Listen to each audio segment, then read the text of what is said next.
Imagine stepping into a room full of strangers. How do you feel?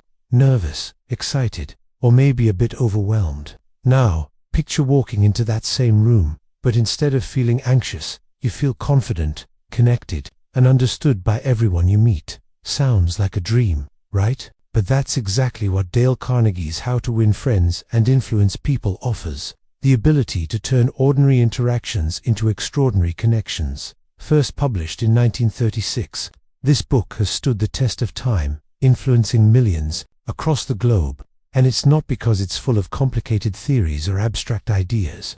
No, its power comes from simple yet profound principles that anyone can apply in their everyday life. Whether you're looking to improve your relationships, advance in your career, or just become a better communicator, this book provides the roadmap to get there. Dale Carnegie, before he became a household name in the world of personal development, was once a shy, unsure man who had difficulty speaking in public and connecting with others. He spent years studying what made people tick, what made some individuals magnetic and others, well, forgettable. The answer was simple. People want to feel valued, respected, and understood. How to Win Friends and Influence People isn't just another self-help book. It's a manual for building trust and nurturing relationships to things that will serve you no matter where you go in life. The key to Carnegie's philosophy is this: if you understand people, if you treat them with the respect and kindness they crave, you unlock the doors to influence, connection, and success. This book matters because it provides the tools to not only be liked by others, but to actually influence them in a positive way. And while many books come and go, the principles in this one remain timeless, offering a practical guide for anyone looking to connect on a deeper level. From businessmen and politicians to teachers and parents, Carnegie's wisdom has helped people from all walks of life build lasting bonds and achieve remarkable success. So, how do you actually use this book to make a difference in your life? It's simple. Don't just read it, apply it. The real magic happens when you take the principles from each chapter and put them into practice. Each story, each principle, is there to guide you through real-life situations. Whether you're trying to influence a group of people, make a lasting impression on someone, or simply resolve a conflict with ease, here are the 8 benefits that Carnegie promises when you apply the techniques in this book. Instant connection. Have you ever walked into a room full of strangers and felt like an outsider? This book teaches you how to quickly build rapport with anyone, making you instantly likable. Improved communication skills. Want to be a better communicator? Carnegie gives you the tools to express yourself clearly and effectively, making sure others are truly listening when you speak. Genuine appreciation. The simple act of showing sincere appreciation can change the way people see you. You'll learn to give compliments that are meaningful and authentic. Building stronger relationships. Persuasion without manipulation.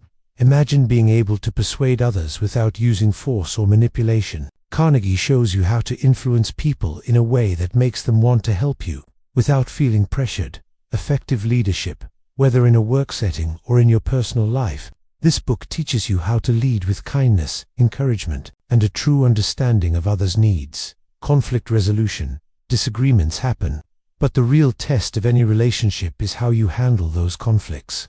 Carnegie's techniques will help you resolve disputes without creating tension or animosity. Building trust. Trust is the foundation of any meaningful relationship. This book provides you with the tools to build trust and earn the respect of those around you, whether they're colleagues, friends, or family. Personal growth. Finally, the more you apply these principles, the more you'll grow as a person. You'll become more self-aware, more empathetic, and more effective in every interaction you have. By following the strategies in this book, you'll see real, lasting changes not just in your relationships, but in your own growth as a communicator, an influencer. And the best part, these changes don't require any special skills. They just require practice and a genuine desire to improve how you connect with others. Let's begin with the first part, where Carnegie teaches us the fundamental techniques in handling people. Chapter 1. If you want to gather honey, don't kick over the beehive. Have you ever tried to help someone, only to see them resist everything you say?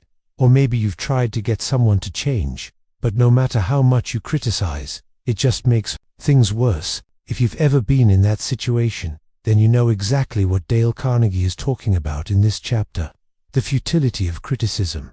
Let me tell you a story, one that might make you think twice the next time you feel the urge to criticize someone.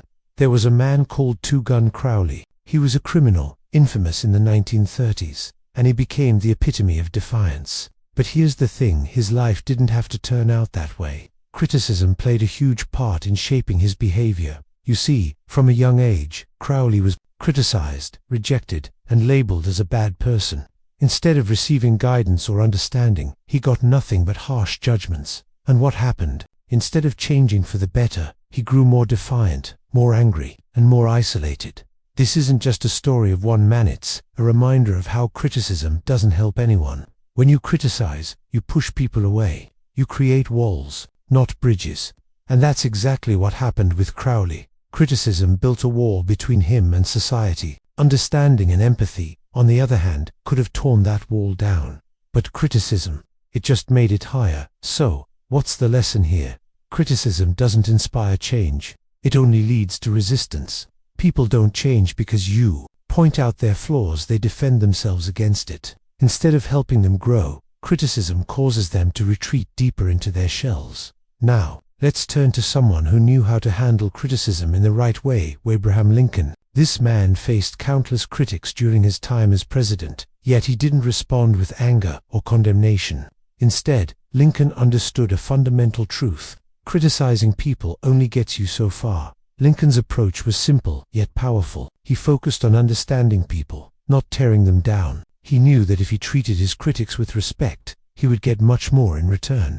Even when faced with harsh opposition, Lincoln didn't lash out. Instead, he often praised his critics, acknowledging their courage while continuing to pursue his goals. This approach allowed him to lead with empathy, gaining the trust and support of even those who disagreed with him. Imagine that, leading a nation in the middle of a civil war, and still managing to keep people's respect, even those who wanted to see you fail. That's the power of avoiding criticism. Instead of building walls, Lincoln built bridges of trust and cooperation. If he had reacted with criticism or condemnation, the story would have been very different. Lincoln's story shows us that what truly works is not criticism, but respect. When you appreciate people for who they are, you encourage growth, openness, and collaboration. Now, let's talk about the principle Carnegie introduces in this chapter. Don't criticize, condemn, or complain. Sounds simple, right? But how many of us actually follow it? Criticism is easy. It's almost natural to want to point out someone's mistakes. But think about it for a second. When was the last time someone criticized you and you felt motivated to change? Probably not. In fact, you've probably done what everyone else does: defend yourself. Condemnation is even worse. It's when we label people as bad, wrong, or unworthy. That's not only harmful, it's unfair. People are more complex than labels, and when you condemn them, you shut down any chance of positive change. And complaining, it's like a virus that spreads negativity without offering any solution. All it does is create a cloud of negativity, making it harder to find common ground or move forward. So, what works? Empathy, understanding, and appreciation. When you focus on what's right, not what's wrong, you open the door to change. You build trust and goodwill. Instead of criticizing, look for the good, the potential, and encourage it. People respond to that. They flourish when they feel valued. So if criticism fails, then what truly works with people? Carnegie reveals a powerful secret in the next chapter. Chapter 2, The Big Secret of Dealing with People. Have you ever noticed how people light up when you make them feel important? It's not just a coincidence, it's human nature. One of the most fundamental desires we all have is to feel that we matter, that we're valued, and that our presence makes a difference. This isn't something we can escape. It's part of what makes us who we are. Think about it. No matter how successful, talented, or wealthy a person may be, deep down, they all want the same thing: to be appreciated for who they are. It doesn't matter if you're the CEO of a major company or someone just starting out. In their career, everyone, at their core, wants to feel important. And yet, how often do we see this need overlooked in everyday interactions? So many times, people focus only on themselves or on what they can get, rather than on making the other person feel significant. But Carnegie teaches us that this is where the magic happens. When you make others feel important, you unlock a deeper level of connection and influence. This desire to be recognized and valued is universal. It's not about flattering someone in a superficial way. It's about recognizing their true worth and treating them with respect. When you genuinely make someone feel special, they'll be drawn to you. People are more likely to open up, trust you, and, most importantly, want to work with you. Carnegie didn't just pull these ideas out of thin air. He observed real-world leaders who understood the power of making others feel important. Take, for example, Charles Schwab, a man who became one of the wealthiest and most influential people in America. Schwab's approach to leadership was based on one simple principle: appreciate people for their contributions. At one point, Schwab was at the head of a steel company, and the company was struggling. The workers were demotivated, and production was falling. But instead of firing people or getting angry, Schwab did something remarkable. He personally thanked each employee for their hard work, telling them how much they were valued. The result: the workers were energized, production increased, and the company thrived. Schwab didn't just tell his workers what they were doing wrong. He made them feel that they were part of something much larger than themselves, something important. John D. Rockefeller, another titan of American industry, took the same approach. He didn't just focus on profits or numbers, he focused on building relationships with the people around him. Rockefeller understood that making others feel important wasn't just good for business, it was the foundation of any lasting success. He always took the time to recognize the efforts of his employees and partners, and as a result, they worked harder, stayed loyal, and helped him achieve his remarkable success. These examples of Schwab and Rockefeller are powerful reminders that genuine appreciation is the key to success, not just in business, but in every relationship. When you make others feel important, you build trust, loyalty, and influence that lasts. Now that we've seen how powerful making people feel important can be, Carnegie introduces his key principle: give honest appreciation. But here's the catch: it has to be real. People can see through fake praise. If you're simply giving compliments to get something in return, they'll notice. True appreciation is about being sincere, authentic, and genuine. That it's so easy to get caught up in our own lives, our own successes, and our own problems. But when you stop and recognize the effort and value others bring, it creates a deeper connection. Sincere appreciation doesn't just lift the other person up, it also creates a sense of mutual respect and trust that makes all interactions smoother. Let me give you a simple example. Next time you see someone doing something well, whether it's a colleague who finished a report on time, a friend who helped you with something, or even a family member who's been consistently supportive, take a moment to express genuine gratitude. Don't just say, "Good job." Instead, say, "I really appreciate how hard you worked on this, and the effort you put in makes a huge difference." The key is in the specificity and sincerity of the compliment. This kind of appreciation can transform the way people respond to you. When you make them feel important, they want to do more for you. It's a natural cycle. Appreciation leads to positive actions, and those actions bring more success in your relationships and in your life. But appreciation alone is not enough. There's something even deeper that makes people your allies. Chapter 3. He who can do this has the whole world with him. Have you ever had someone ask you about your day, your dreams, or your thoughts, and you felt like they really cared? You know, not just small talk, but real, genuine interest. When someone takes the time to truly listen and show interest in what you have to say, doesn't it make you feel good? That's exactly what Carnegie is talking about in this chapter: the power of showing genuine interest in others. Let me give you an example. A successful businessman, Charles Schwab, was known for his ability to influence people not by telling them what to do, but by genuinely caring about them. He would often spend time with his workers, not just overseeing their work, but taking a genuine interest in their lives. He'd ask about their families, their goals, and their struggles. It wasn't about gaining something for himself. It was about making others feel like they mattered. And because of that, he earned their loyalty, their respect, and their commitment. One of the most effective ways to influence someone is to ask them questions that show you're truly interested. When people feel like you care about them, they become more open, more willing to collaborate, and more engaged in your goals. It's about building trust and rapport by showing that their opinions matter.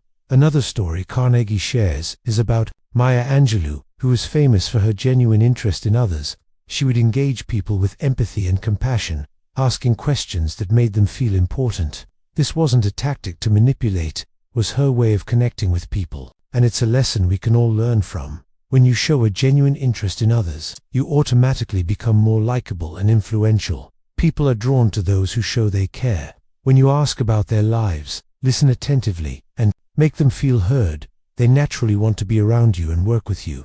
The best way to influence others isn't through force or pressure, it's by connecting with them on a deeper human level. Every single one of us has a deep craving to feel important. No matter who we are or where we come from, we all have this inner desire to feel valued. This isn't about ego, it's about being recognized for who we are and what we contribute. It's a fundamental part of being human, and it's something that drives so much of our behavior. This craving to be important is a universal truth. Think about it. When was the last time you did something for someone else and didn't feel good about it when they acknowledged your effort? How did you feel when someone appreciated your hard work or recognized your strengths? Gratitude and recognition go a long way in making us feel connected and motivated. Carnegie highlights this powerful human need and explains that when you help people feel important, you are not only respecting them, but you are also giving them a sense of fulfillment. This is key to influencing others, building relationships, and creating lasting connections. People who feel appreciated are more likely to cooperate, more likely to follow your lead, and more likely to support you. When you tap into this universal craving for significance, you begin to influence people in a way that feels natural and genuine. People don't want to feel like they're just another face in the crowd. They want to be seen for who they are, their unique qualities, and their contributions. By recognizing this in others, you'll open the door to deeper connections, more collaboration, and greater success. It's simple. When you make someone feel important, when you acknowledge their worth and contributions, you unlock their potential. They will be drawn to you, eager to work with you, and ready to help you achieve your goals. This is the essence of human connection, tapping into that deep desire to be significant. So, how do you actually make someone feel important in a way that leads to genuine connection and cooperation? Carnegie's principle is clear. Arouse in the other person an eager want. What does this mean? Essentially, it's about tapping into what others truly want, their desires, needs, and aspirations, and helping them fulfill those goals. It's about thinking less of what you want and more of what they want. For example, let's say you're trying to get a colleague to work with you on a project. Instead of just telling them what needs to be done, think about what they care about. What are their motivations? What drives them? When you can understand their desires, you can align your request with what will help them feel fulfilled. If they see how it benefits them, they'll be far more likely to take action. Take Dale Carnegie himself as an example. He would never just ask someone to do something for him.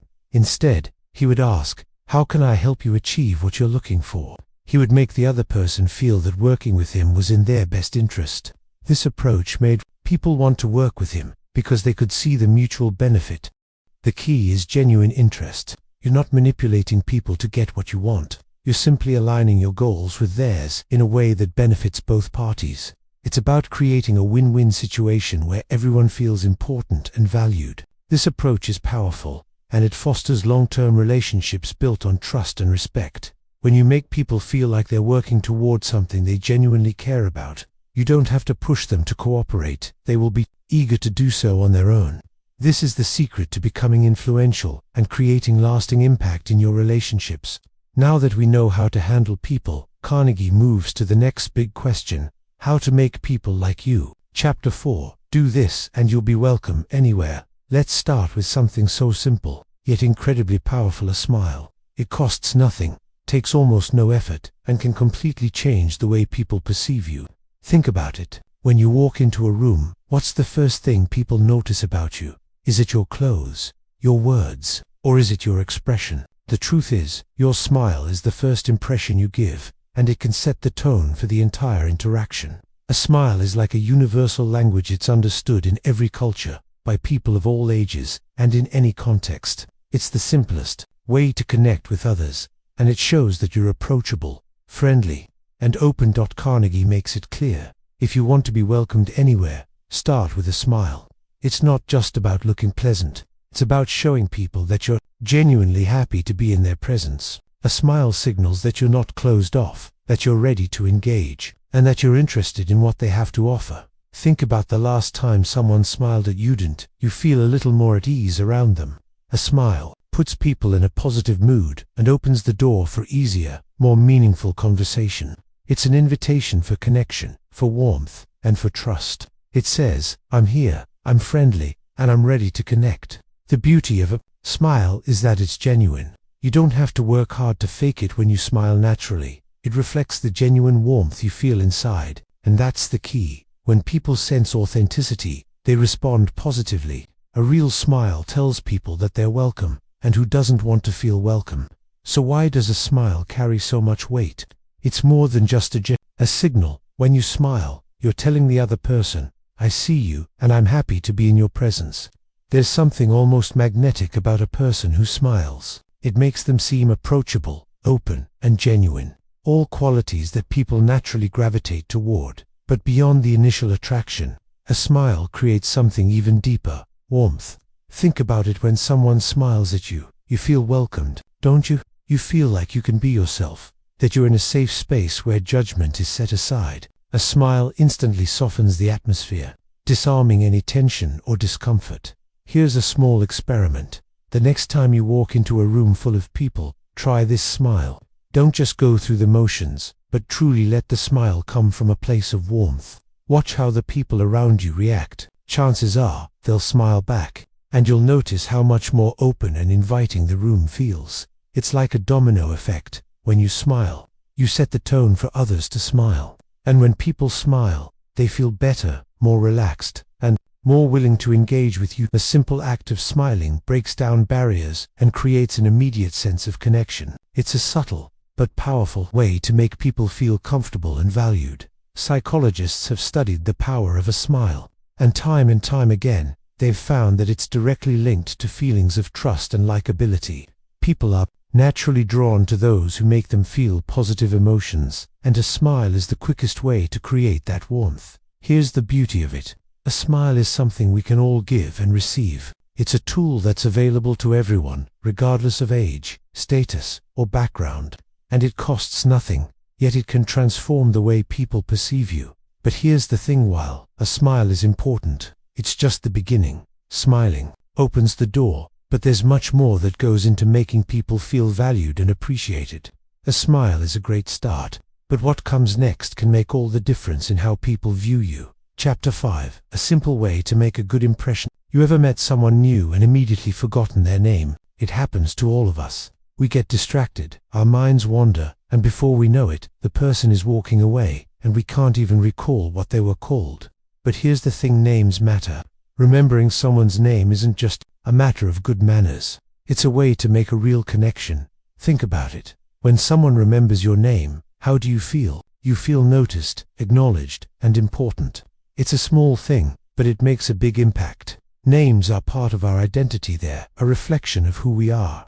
And when someone takes the time to remember yours, it shows that they value you. It's one of the simplest, yet most powerful ways to make a good impression. In fact, Carnegie stresses that remembering someone's name is one of the easiest ways to build rapport. It shows that you're not just passively listening, but that you've made the effort to truly engage with them. And the best part, it's a skill that anyone can develop. You don't need any special talent or charm to remember names, just a little attention and practice. Here's a tip. When you first meet someone, repeat their name back to them during the conversation. For example, it's great to meet you, John. So, how did you get started in your career, John? This repetition helps solidify the name in your memory. If you're really struggling, try associating the person's name with a unique feature or something about their personality. The key is to make it meaningful, not just an afterthought. When you remember a person's name, you validate them. It shows that they're more than just another face in the crowd, and it's a clear sign that you respect them. It creates a sense of connection that lasts far longer than any generic compliment ever could. Let's take a look at some stories that illustrate just how powerful remembering someone's name can be. One example that Carnegie shares is of Dale Carnegie himself. During his career, he met thousands of people, but one of his secrets to success was remembering names. There's a story about him at a speaking event, where he addressed an audience and made it a point to remember each person's name. It wasn't just about the recognition, it was about making each person feel like they were an important part of the event. When people feel valued, they're more likely to connect with you and stay engaged. Another story Carnegie shares is about President Theodore Roosevelt. Roosevelt had the remarkable ability to remember the names of everyone he met, whether they were world leaders or ordinary citizens. Roosevelt's secret wasn't just that he had a great memory, it was that he made it a priority to make each person feel important. For Roosevelt, remembering a name wasn't just a matter of politeness, it was a powerful way to engage people and make them feel valued. By remembering their names, he showed them that they mattered, and in return, they supported him throughout his career. Here's a modern example. Bob, a sales manager, was always the first to remember his clients' names.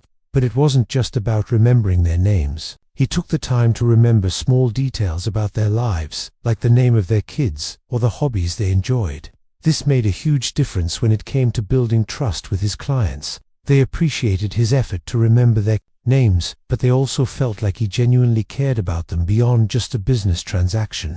As a result, his clients were loyal and trusted him completely. These stories showed that remembering a name is far more than a gesture of politeness. It's an essential tool in building rapport, trust, and a connection that goes beyond the superficial. When you show someone that you remember their name, it's like saying, "You're important to me," and people will naturally respond by giving you their trust and attention. Once you remember someone's name, how do you keep them truly engaged? Chapter 6. If you don't do this, you are headed for trouble. Have you ever been in a conversation where you could tell the other person wasn't really listening to you? Maybe they were distracted, or they couldn't wait to jump in with their own thoughts. How did that make you feel? Probably frustrated, unheard, or disconnected. Listening is one of the most underrated yet powerful tools in building meaningful connections. When you listen, really listen, you not only show respect, but you also show that you care. People crave to be heard. They want to feel that their words and thoughts matter. And the best way to make others feel important is to be actively engaged in the conversation. Carnegie stresses that the greatest gift you can give someone is your full attention. And here's the catch. When you listen attentively, you don't just gather information, you also build rapport, trust, and a deeper connection. People will feel like they can open up to you, share their thoughts, and feel valued in the process. It's simple. When you make someone feel heard, you make them feel understood. Unfortunately, many people are more interested in talking than in listening. They're so focused on what they want to say next that they miss the opportunity to truly connect. But that's where the real magic happens. When you listen closely, you can pick up on small details that others miss, like someone's tone, their body language, or the emotions behind their words. This not only helps you understand them better, but it also gives you valuable insight into how to relate to them more effectively. One of the easiest ways to become a better listener is to simply give people space to speak. Instead of filling every silence with your own words, give them room to express themselves fully. Resist the urge to interrupt and focus on what the other person is saying.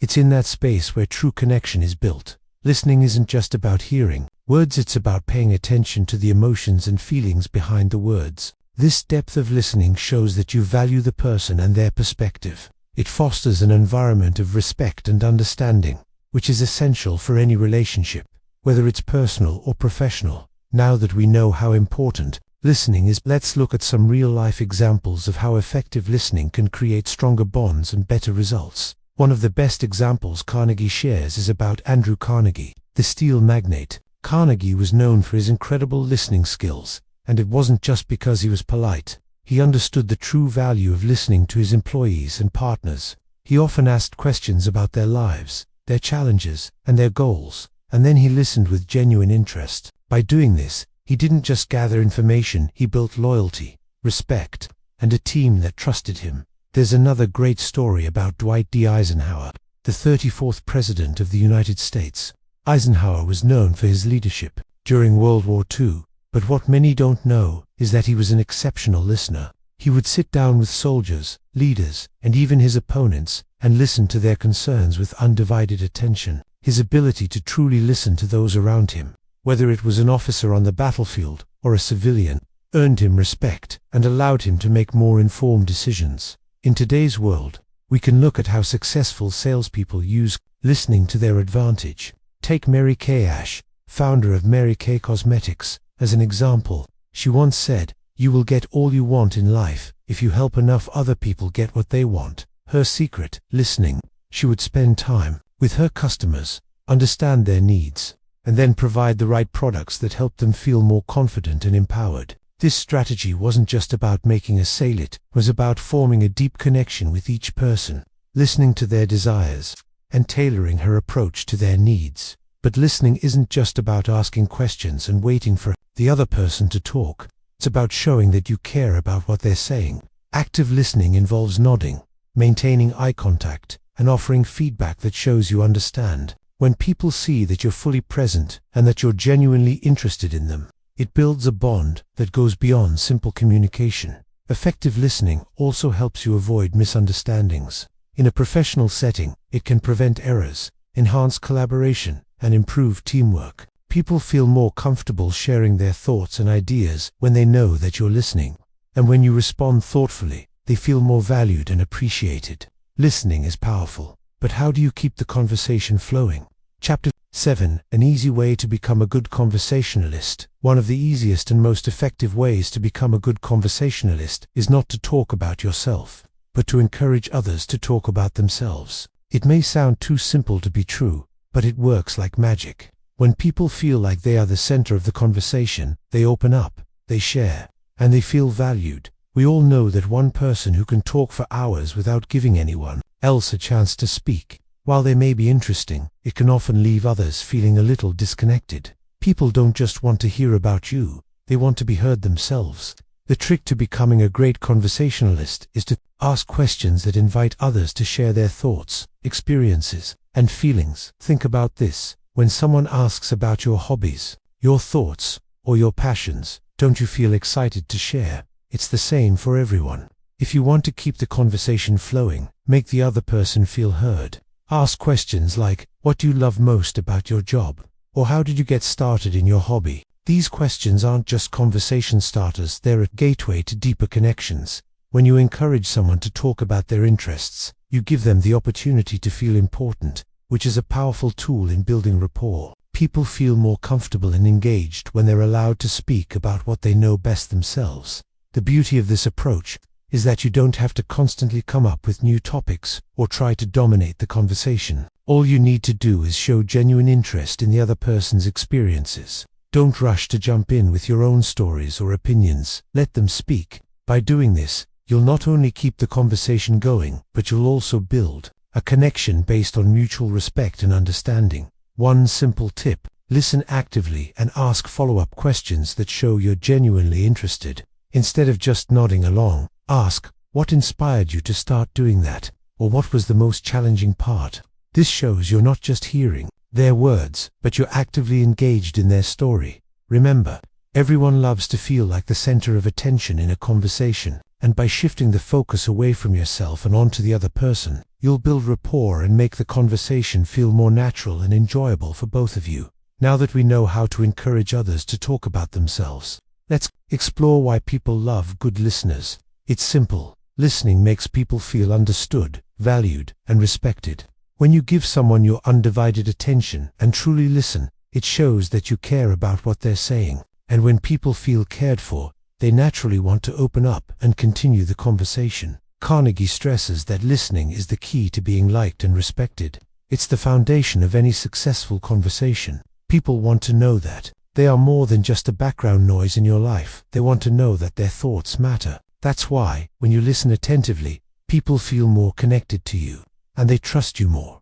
But being a good listener isn't just about hearing the words. It's about paying attention to the emotions, body language, and nuances behind those words. A good listener doesn't just sit in silence while the other person talks. They engage with what's being said, asking questions and offering thoughtful responses that show they're truly paying attention.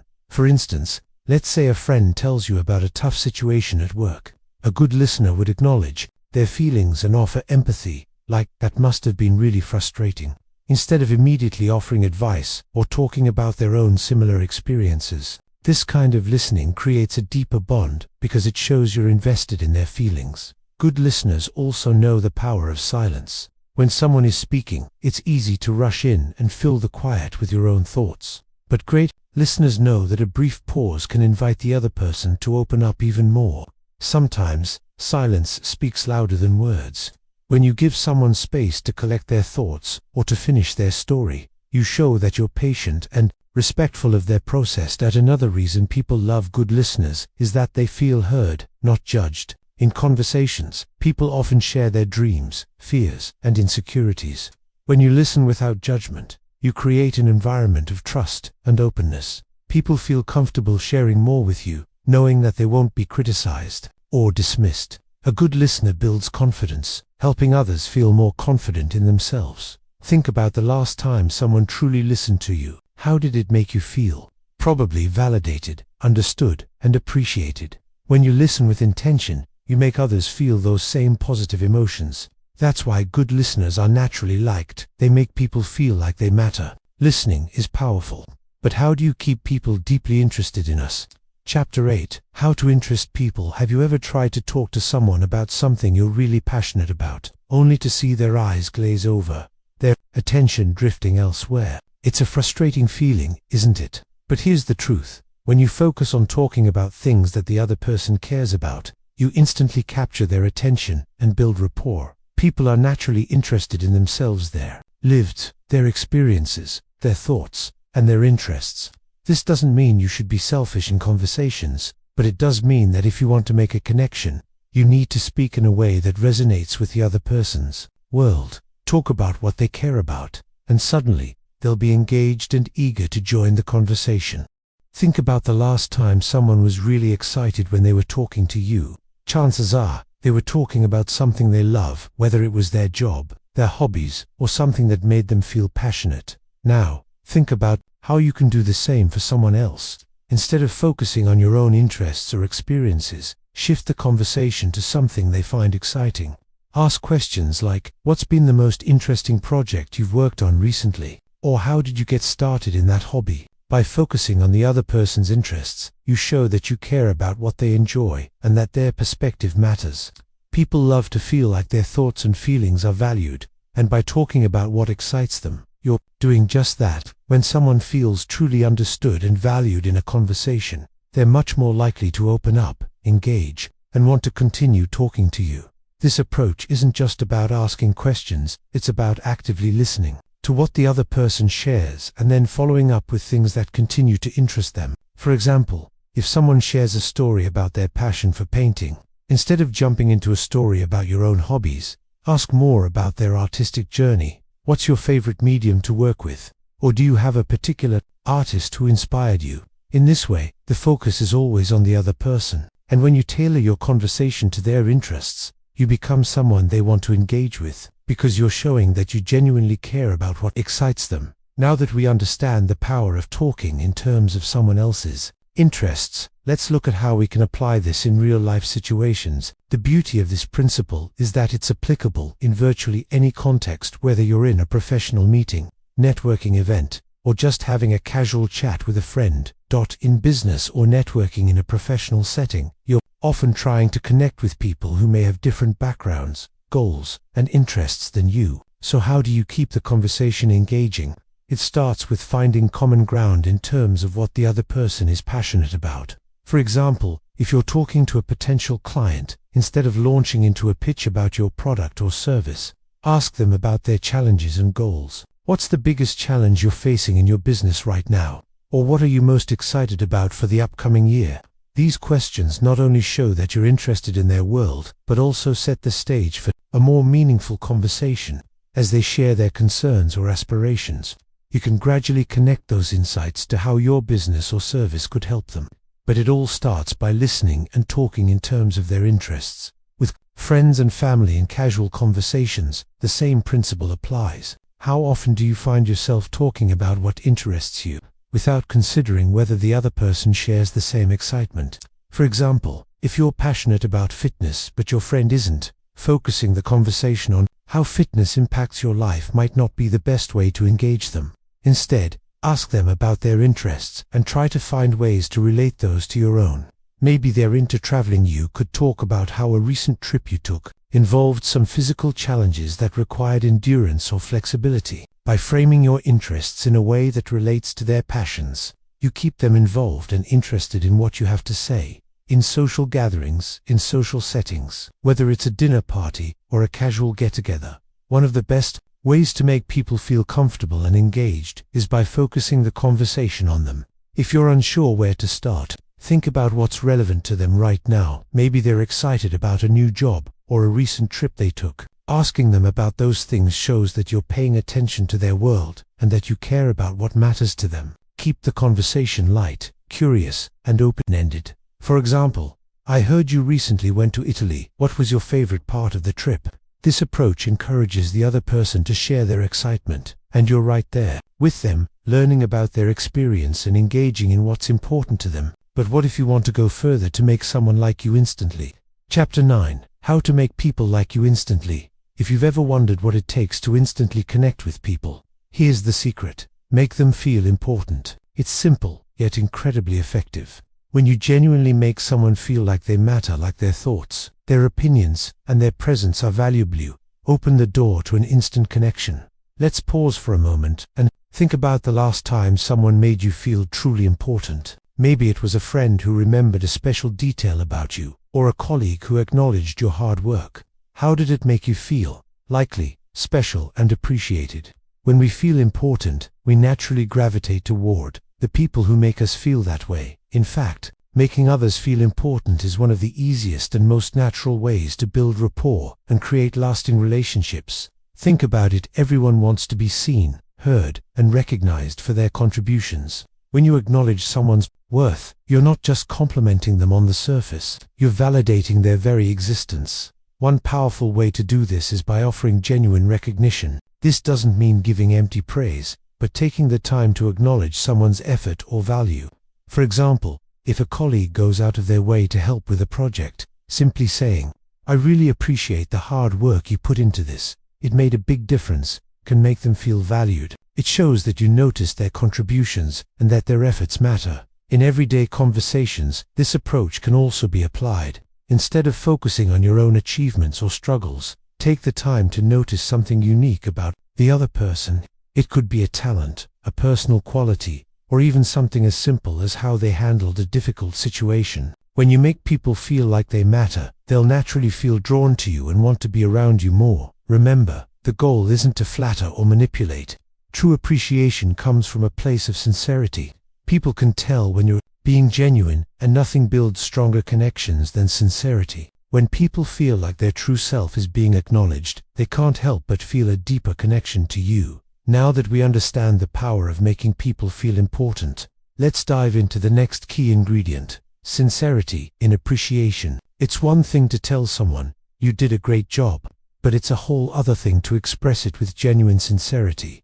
Carnegie highlights that empty praise or flattery can do more harm than good. People can tell when compliments are insincere, and it doesn't take long for them to stop trusting your words. In fact, it can have the opposite effect, making them feel uncomfortable or even suspicious. So, how do you ensure your appreciation is authentic and meaningful? The first step is personalization.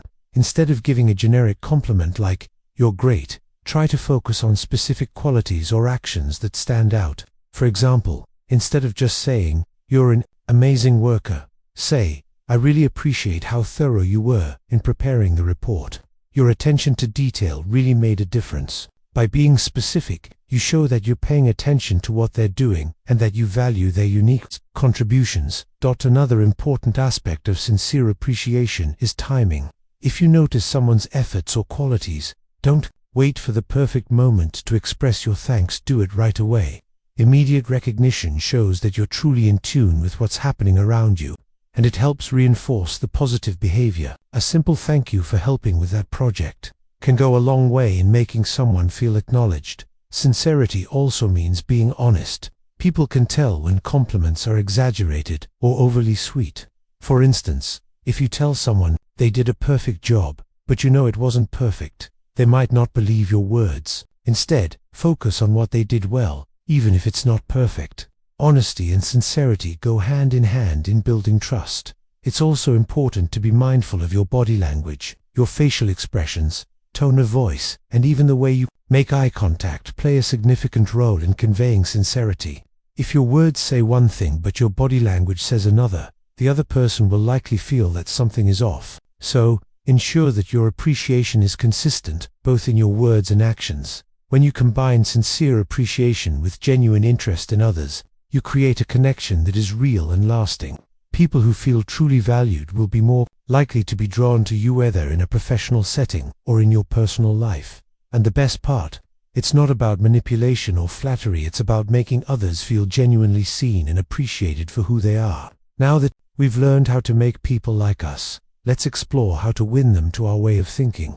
Chapter 10. You can't win an argument. Think about the last argument you had. Whether it was a heated discussion with a colleague, a friend, or even a family member, did you walk away feeling victorious? Or did you end up feeling frustrated, misunderstood, or disconnected? Here's the truth. Arguments don't lead to winning. In fact, no one truly wins in an argument. Arguments are a battle of egos, two people trying to prove who's right. When you engage in an argument, you're not actually solving the problem at hand. You're simply digging your heels in, defending your point of view, and trying to convince the other person that you're right. But here's the catch. The more you try to convince someone in an argument, the more you alienate them. Why? Because people don't like being told they're wrong. When you argue, you undermine their perspective and make them feel attacked. They defend themselves, and the conversation shifts from solving the issue to protecting their ego. Think about this. When was the last time an argument changed your mind? Probably not often, right? Arguments are rarely about finding the truth, they're about proving a point. And when people feel like they're being attacked, they often double down on their beliefs, even if they're wrong. Instead of resolving the issue, arguments often escalate. The more forcefully you try to defend your position, the more likely you are to create resentment and defensiveness. Instead of bringing people closer to your way of thinking, arguments push them further away. The real danger of arguments is that they don't just create division in the moment, they can create long-term emotional distance. So, what does this mean for us? It means that when we find ourselves in an argument, we should ask ourselves, what's the goal? Is it to win or to understand and connect? If our goal is to change someone's mind or resolve an issue, then arguing isn't the way to go about it. True influence comes from creating an environment of understanding, not from winning a battle. Let's look at a few real-life examples that show why arguments fail and how you can handle disagreements more effectively. One of the most famous examples of avoiding arguments is Abraham Lincoln. Lincoln was known for his calm demeanor and his ability to win people over without ever engaging in heated arguments. In one of his most famous debates, Lincoln didn't attack his opponent's character or ideas. Instead, he focused on presenting his own views clearly and calmly, without ever resorting to personal attacks. He understood that people are less likely to listen when they feel attacked. Instead of creating enemies, Lincoln focused on building bridges. Even when people disagreed with him, he always remained respectful and open to their ideas. As a result, he earned the trust and respect of even his harshest critics. By refusing to engage in arguments, Lincoln showed that true influence comes from staying calm, respectful, and open-minded, even when faced with strong opposition. Another example comes from the world of business. Dale Carnegie himself shared a story of a man who ran a company and found himself constantly in conflict with his employees. The more he tried to argue with them, the more resistance he faced. But when he shifted his approach and began listening to his employees' concerns, his relationship with them changed. Instead of fighting for control, he began gaining trust. By valuing their perspectives, he saw better results in his business, not because he won arguments, but because he created a collaborative environment. In everyday life, we see this principle in action all the time. Think about a situation where you're in a disagreement with a friend or family member. If you approach them with an argument, what typically happens? They defend themselves. The conversation escalates, and no one walks away feeling heard. But what if, instead of arguing, you said, "I see where you're coming from, and I think I understand your point of view," and then shared your perspective calmly? More often than not, you'll find that the other person is much more willing to listen and engage without feeling defensive. The key takeaway here is simple: avoid arguments. Don't try to win a disagreement. Focus on listening, understanding, and finding common ground. This will not only preserve relationships, but will help you achieve the desired outcome in a way that's positive and constructive. If arguments don't work, then how can you avoid creating enemies? Chapter 11. A sure way of making enemies. We've all been there. A disagreement pops up, and we feel like we have the perfect rebuttal. We're confident, we're prepared, and then bam, we tell the other person, you're wrong. Whether it's a small comment or a heated debate, telling someone they are wrong feels like the most direct way to prove our point, but it rarely works in our favor. When you tell someone they're wrong, what are you really accomplishing? Sure, you've made your point clear, but at what cost? Telling someone they are wrong immediately puts them on the defensive. The moment we tell someone they are wrong, we're not just challenging their ideas, we're challenging their identity. When people feel attacked, their natural instinct is to protect their ego. They'll argue harder, shut down, or become more entrenched in their position. This not only prevents the conversation from moving forward, it can also damage the relationship. People don't like to be told they are wrong because it feels like a personal attack. It's not just about the idea or the issue, it's about how the other person feels in that moment. They might start thinking, if I'm wrong about this, what else might I be wrong about? Their confidence takes a hit, and the connection between you two weakens. You've proven your point, but you've also created a barrier. In reality, no one likes being lectured. When we challenge someone's beliefs in such a direct way, they don't think, oh, they must be right. Instead, they feel humiliated or invalidated. They might even begin to resent you for making them feel inferior. The worst part, it's not just about this one disagreement. Once you tell someone they're wrong, they may carry that feeling with them in future conversations. The damage can last longer than you think. Carnegie points out that this approach doesn't just fail in casual conversations, it's toxic in professional settings as well. If you challenge a colleague or an employee in a meeting and tell them they're wrong in front of others, you risk undermining their confidence. You also create tension in the group, where others may become defensive as well. And once that defensiveness is triggered, it's hard to get things back on track. So if telling someone they are wrong backfires, what's the alternative? How do we correct someone or express our disagreement without causing conflict or damaging the relationship? The first step is to avoid making it personal. Instead of saying, you're wrong, try shifting the focus onto the idea rather than the individual. Use phrases like, I see it a little differently, or have you considered this perspective? This way, you're not attacking the person, but simply offering an alternative viewpoint. It encourages a respectful exchange of ideas instead of a power struggle. Another powerful technique is to start with appreciation before offering a correction. Carnegie emphasizes the importance of praise before criticism.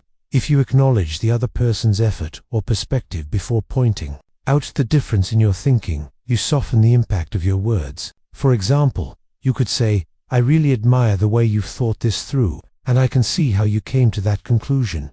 I have a slightly different perspective though.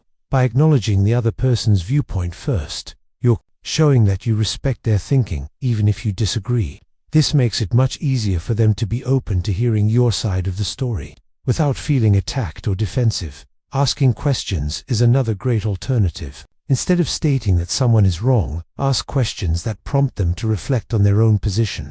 For example, what led you to that conclusion? Or how did you come to that idea? This way, you're not directly challenging their belief, but rather inviting them to consider the possibility of a different perspective. People are more likely to change their mind when they reach a conclusion on their own rather than being told they're wrong. Another important technique is to agree as much as possible. Find common ground before addressing any differences. Carnegie recommends that you start by emphasizing areas where you both agree. For example, I completely agree with you on that point, and then move into the areas where you have a differing opinion.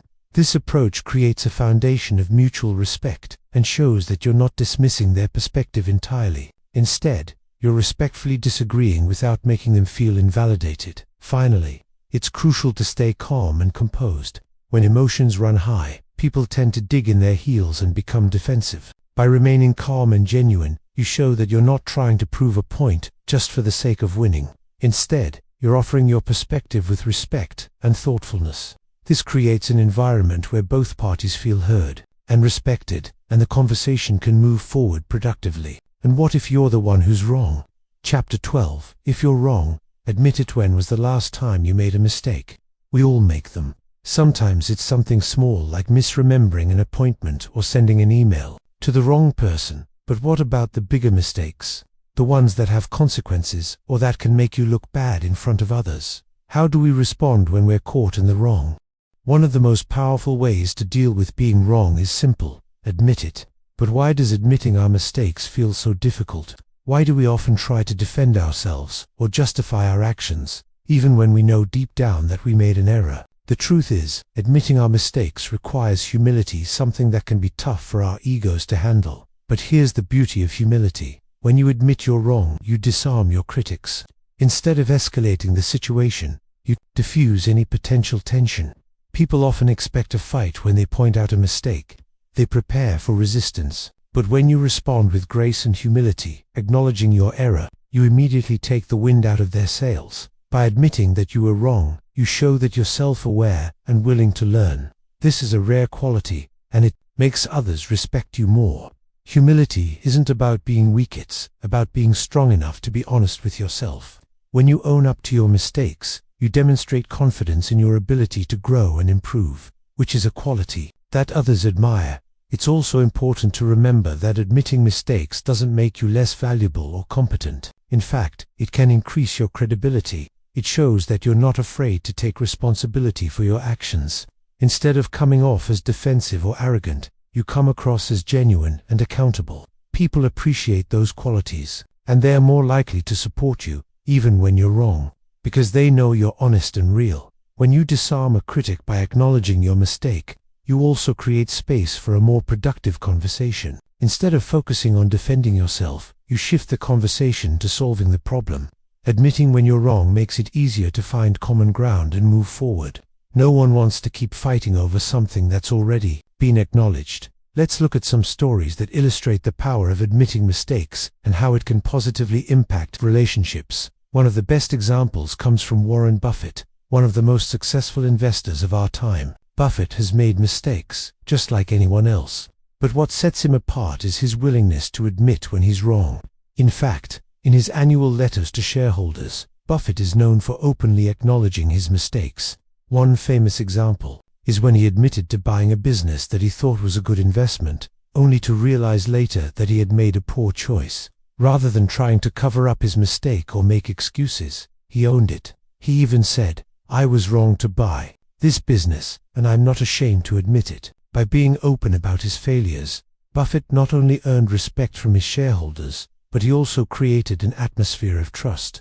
People know that he's not trying to hide anything or protect his image. He's honest about the ups and downs of investing. This transparency makes people more likely to trust his future decisions, even when things don't go perfectly. Another story involves Thomas Edison, who is famous for inventing the light bulb. But what many people don't realize is that Edison faced countless failures before he succeeded. One of his most notable failures was his attempt to create a better version of the electric battery. After years of work, he finally admitted that he had made a huge mistake. Instead of giving up, he openly acknowledged that he was wrong and moved on. He famously said, "I have not failed. I've just found 10,000 ways that won't work." His willingness to accept failure and learn from it made him one of the most respected inventors in history. Even in our everyday lives, admitting when we're wrong can lead to stronger relationships. Think about a time when a friend or family member owned up to a mistake. Maybe they said something hurtful or made an assumption that wasn't accurate. But instead of arguing or becoming defensive, they admitted their mistake, apologized, and made things right. How did it make you feel? Probably relieved and appreciated. It's easier to forgive someone when they take responsibility for their actions. Admitting mistakes isn't just about mending the relationship in the moment, it's about building trust for the future. When you admit you're wrong, you show others that you're willing to learn and grow. This makes people more likely to engage with you, trust you, and be honest with you in return. But when you're right, how do you persuade others without resistance? Chapter 1:3 A drop of honey. We all know that forceful persuasion often leads to resistance. Whether it's in a conversation with a colleague, a friend, or even a family member, pushing someone too hard in one direction rarely works. In fact, force often backfires, creating tension and making the other person dig their heels in even deeper. Think about a time when someone tried to convince you of something you weren't ready to hear. What happened? Did you feel more open to their point of view, or did you get defensive? Forceful approaches often provoke resistance, because when someone is trying to impose their will, we feel like we're being manipulated. It's a natural human response to push back against anything that feels like an imposition. On the other hand, a gentle approach is far more effective. When you approach a situation with patience and understanding, rather than pushing hard for a specific outcome, you open the door for cooperation. Carnegie points out that gentleness in persuasion is like a soft breeze compared to the force of a storm. The breeze is subtle, it's calming, and it doesn't push people away. The storm, on the other hand, is overwhelming, it's uncomfortable, and it usually creates barriers. The key is in how we communicate our point of view. A gentle approach doesn't mean being passive. It means being thoughtful and respectful of the other person's feelings and opinions. It means finding a way to connect, to make the other person feel heard and valued, and to guide them toward the desired outcome in a way that feels natural. For example, imagine you're trying to convince someone to join a project or take on a responsibility. If you push them too hard, you risk making them feel like it's an obligation, something they must do. However, if you approach the conversation with curiosity and empathy, asking, "How would you feel about taking on this role?" or "I think you'd do a great job with this. What do you think?" You allow the other person to feel involved in the decision-making process. Instead of forcing their hand, you gently lead them to the idea. A gentle approach opens the door for people to say yes willingly, rather than reluctantly. It builds trust and cooperation, which is essential for effective influence. The power of kindness is often underestimated in persuasion. We think that in order to persuade someone, we need to argue our points strongly, list facts, and be persuasive with force. However, Carnegie argues that kindness is a far more effective tool. Kindness doesn't mean being weak or overly agreeable. It means approaching others with genuine warmth and respect. When you lead with kindness, you show others that you value them, and they, in turn, are more likely to listen to your perspective. People are much more likely to say yes to your ideas when they feel respected, heard, and appreciated. Let me give you an example. Imagine you're working with a team, and one of your colleagues is consistently late with their contributions. Instead of criticizing them or raising your voice, you could approach the situation with kindness. "I know you've been really busy, but your input is really valuable, and I'd love to see your work come in on time. How can I help?"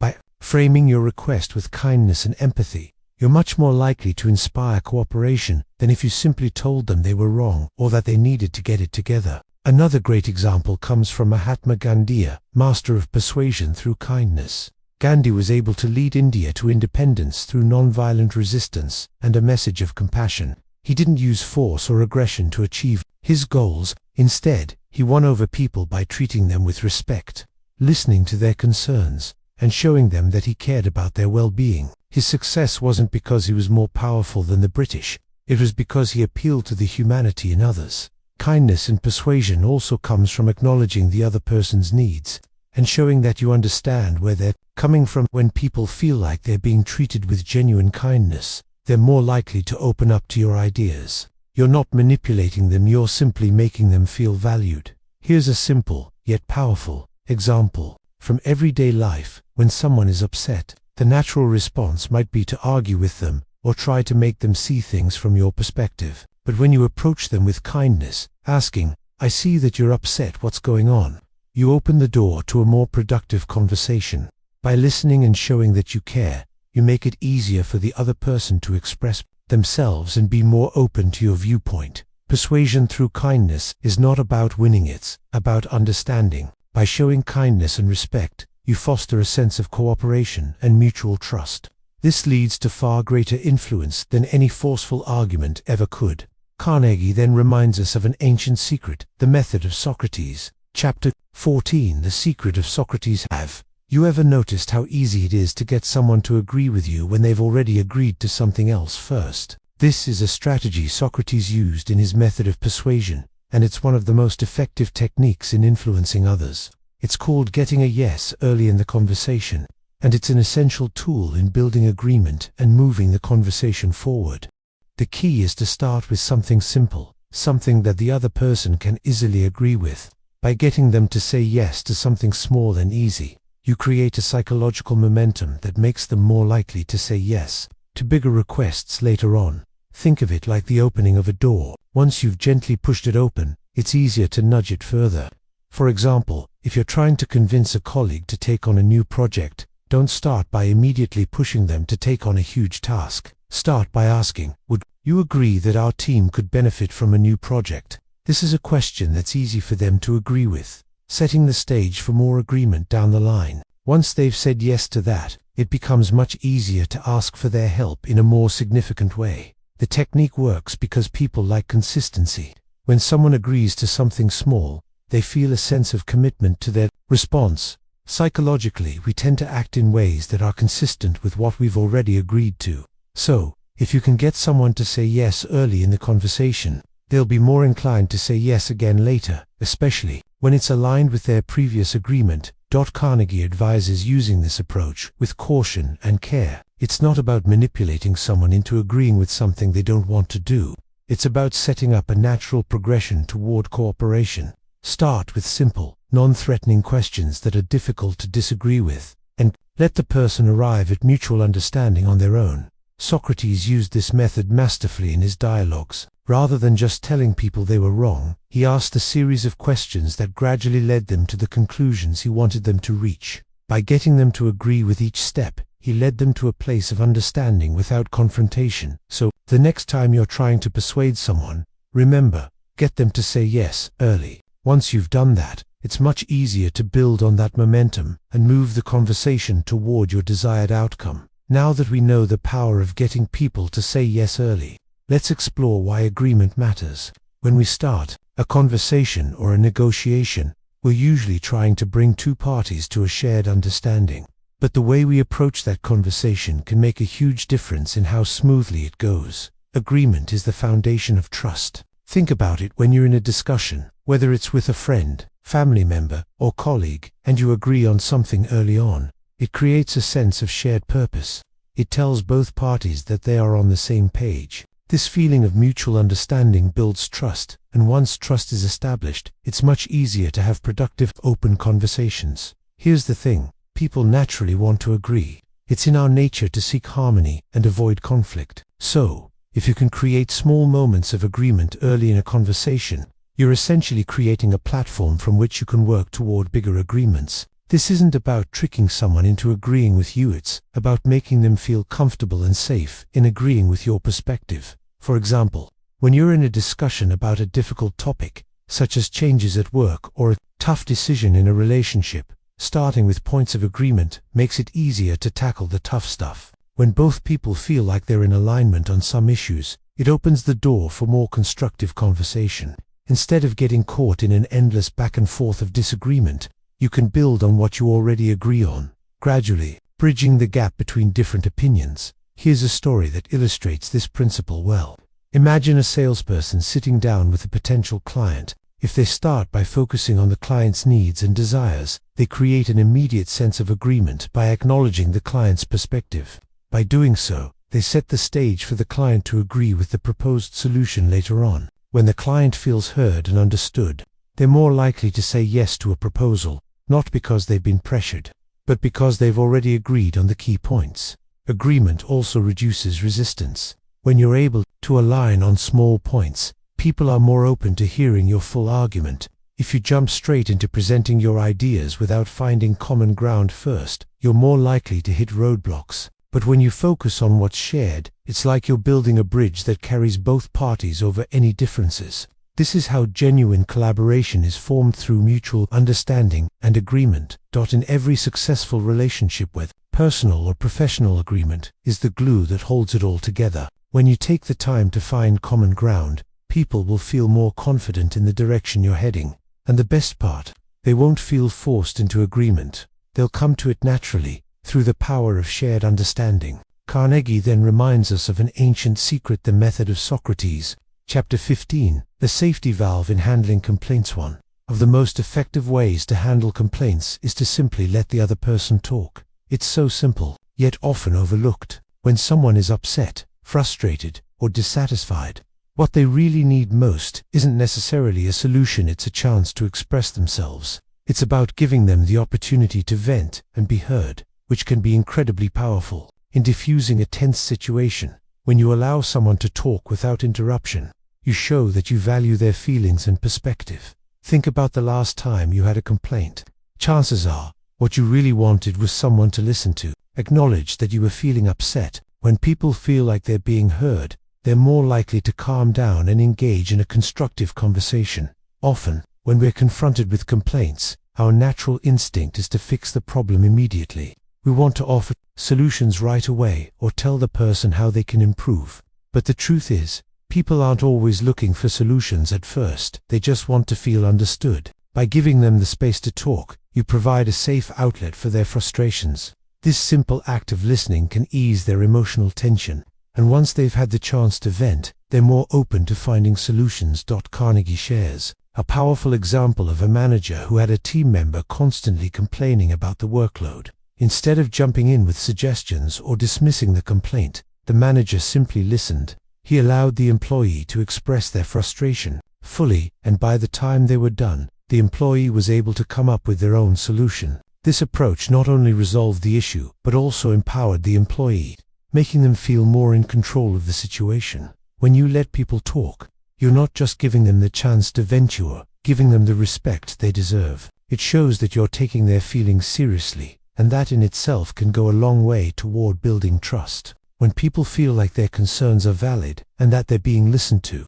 they are more likely to be receptive to your input when the time comes. While letting someone talk is a powerful tool in handling complaints, it's only the first step. Once they've had the chance to express their frustrations, the next challenge is to diffuse the tension and move the conversation toward a productive resolution. Here's where empathy and calmness come into play. When you're dealing with complaints, emotions are often running high. The person may feel angry, frustrated, or helpless, and it's easy for the conversation to spiral into further conflict if it's not managed carefully. So, how do you diffuse that tension and keep the conversation constructive? First, stay calm. If the person is upset, it's easy to get caught up in their emotions and react defensively. But the more you mirror their frustration, the more the situation escalates. Carnegie emphasizes that calmness is contagious. If you stay composed, it helps the other person feel like they can also regain control of their emotions. It's like a safety valve. When you remain calm, you allow the other person to settle down too. One of the most effective ways to diffuse tension is by acknowledging the person's feelings. This doesn't mean agreeing with everything they say, but it means validating their emotions. You might say, "I understand why you're upset. I can see how this situation would be frustrating." By acknowledging their feelings, you show empathy without necessarily agreeing with their complaint. This can immediately lower their guard and make them feel understood, which is a crucial step in diffusing tension. Another important tactic is to ask questions. When someone is venting, it can be easy to assume you know what they want or need. But by asking clarifying questions, you not only show interest in finding a solution, you also give the other person a chance to express their concerns more clearly. For example, "What would make this situation right for you?" Or "How can I help you resolve this issue?" This shifts the conversation from a complaint to a collaborative, problem-solving session. It's also helpful to avoid reacting defensively. When we feel criticized, our instinct is often to justify ourselves or explain why we're not to blame. But this only fuels the fire. Instead, focus on understanding the other person's perspective, even if you don't agree with everything they're saying. Responding with phrases like, "I hear you" or "I see where you're coming from," helps to acknowledge their feelings without triggering more conflict. By practicing these techniques, stay calm, acknowledging feelings, asking questions, and avoiding defensiveness, you create an environment where the other person feels heard, respected, and more open to finding a mutual resolution. The goal isn't to win the argument or make the other person feel bad for complaining. It's to find a way to work together toward a solution that benefits everyone involved. And once you've listened, how do you get cooperation? Chapter 16: How to get cooperation. When it comes to getting cooperation, one of the most effective approaches is to ask questions rather than giving direct orders. Why? Because when you give an order, you're essentially telling someone exactly what to do, and in many cases, this can lead to resistance. People often resist being told what to do because it triggers their need for autonomy, making them feel controlled or bossed around. But when you ask questions, something magical happens. You make the other person feel like they have a say in the matter, that they're actively involved in the decision-making process. Questions make the other person feel empowered and respected, and that sense of involvement makes them much more likely to cooperate. For example, instead of saying, "I need you to complete this report by the end of the day," you could say, How do you think we could get this report done by the end of the day? Notice how the second approach gives the other person an opportunity to voice their opinion and come up with solutions. By asking, you invite them to take part in the process, which increases their commitment to the task. People don't like feeling forced to do something, but when they come up with the solution themselves, they feel like they're taking ownership of the situation. The difference between giving orders and asking questions isn't just about the language, it's about how the other person feels. Asking questions makes them feel like an equal part of the team, rather than someone simply following commands. This approach also works wonders in leadership. Instead of telling your team what to do, you could ask them questions that lead them toward the solution. For instance, what do you think is the best approach to tackling this project? Or how can we improve the process here? These kinds of questions encourage participation, inspire creative thinking, and make people feel valued. When people feel like their opinions matter, they're far more likely to contribute and engage. By shifting from orders to questions, you create a collaborative environment that fosters ownership, responsibility, and ultimately, cooperation. People want to feel like they're part of the process, not just recipients of instructions. Once you've moved from giving orders to asking questions, the next step in getting cooperation is to engage people through participation. When people are involved in the process, whether it's decision-making or problem-solving, they feel more connected to the outcome and more committed to the success of the project. Carnegie's advice here is clear. People are more likely to cooperate when they feel they're a part of something bigger, when they're involved and invested. This doesn't just apply to work situations. It can be applied to any area where cooperation is needed, whether in family matters, social settings, or team projects. Let's take the workplace as an example. A leader who engages their team in decision-making is far more likely to gain their cooperation than someone who simply issues orders. When a leader asks, "What do you think is the best approach to solve this issue?" they're not just showing respect for their team's input, they're fostering ownership. When people are given the opportunity to contribute to a decision, they feel a sense of responsibility toward its success. They're not just doing something because they were told to, they're doing it because they were part of the decision. Carnegie highlights that this approach also works when dealing with problems or challenges. Instead of presenting solutions that others must follow, you can ask, "How would you suggest we address this challenge?" This empowers people to come up with their own ideas and strategies, which makes them feel included and respected. When people feel like their ideas matter, they're more likely to cooperate and work together to find a solution. This principle also works well in personal relationships. Imagine you're working with a friend or family member to resolve a conflict. Instead of dictating a solution, you could ask, "How do you think we can fix this situation?" Or "What do you think we should do next?" Asking these questions allows the other person to feel part of the solution, which leads to greater understanding and mutual respect. When people are actively involved in a process, they're much more likely to take ownership of the outcome.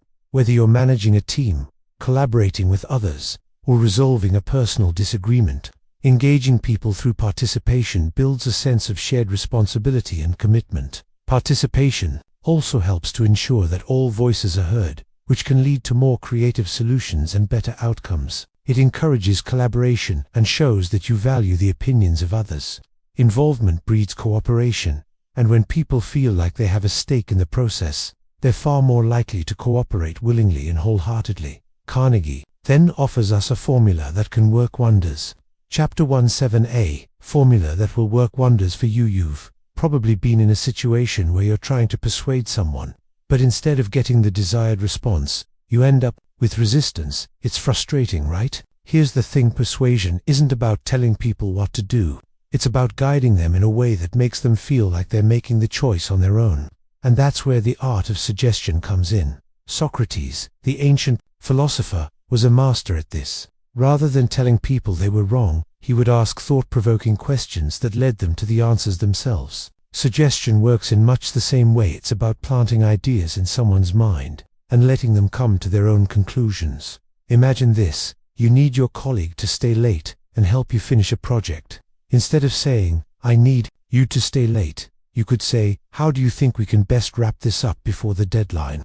The second approach is a suggestion, and it opens the door for them to think about the problem in the same way you do. They might agree, without feeling forced into the decision. It's subtle, but it works now. Why does this approach work? It's because people like autonomy. They want to feel like they made the decision themselves.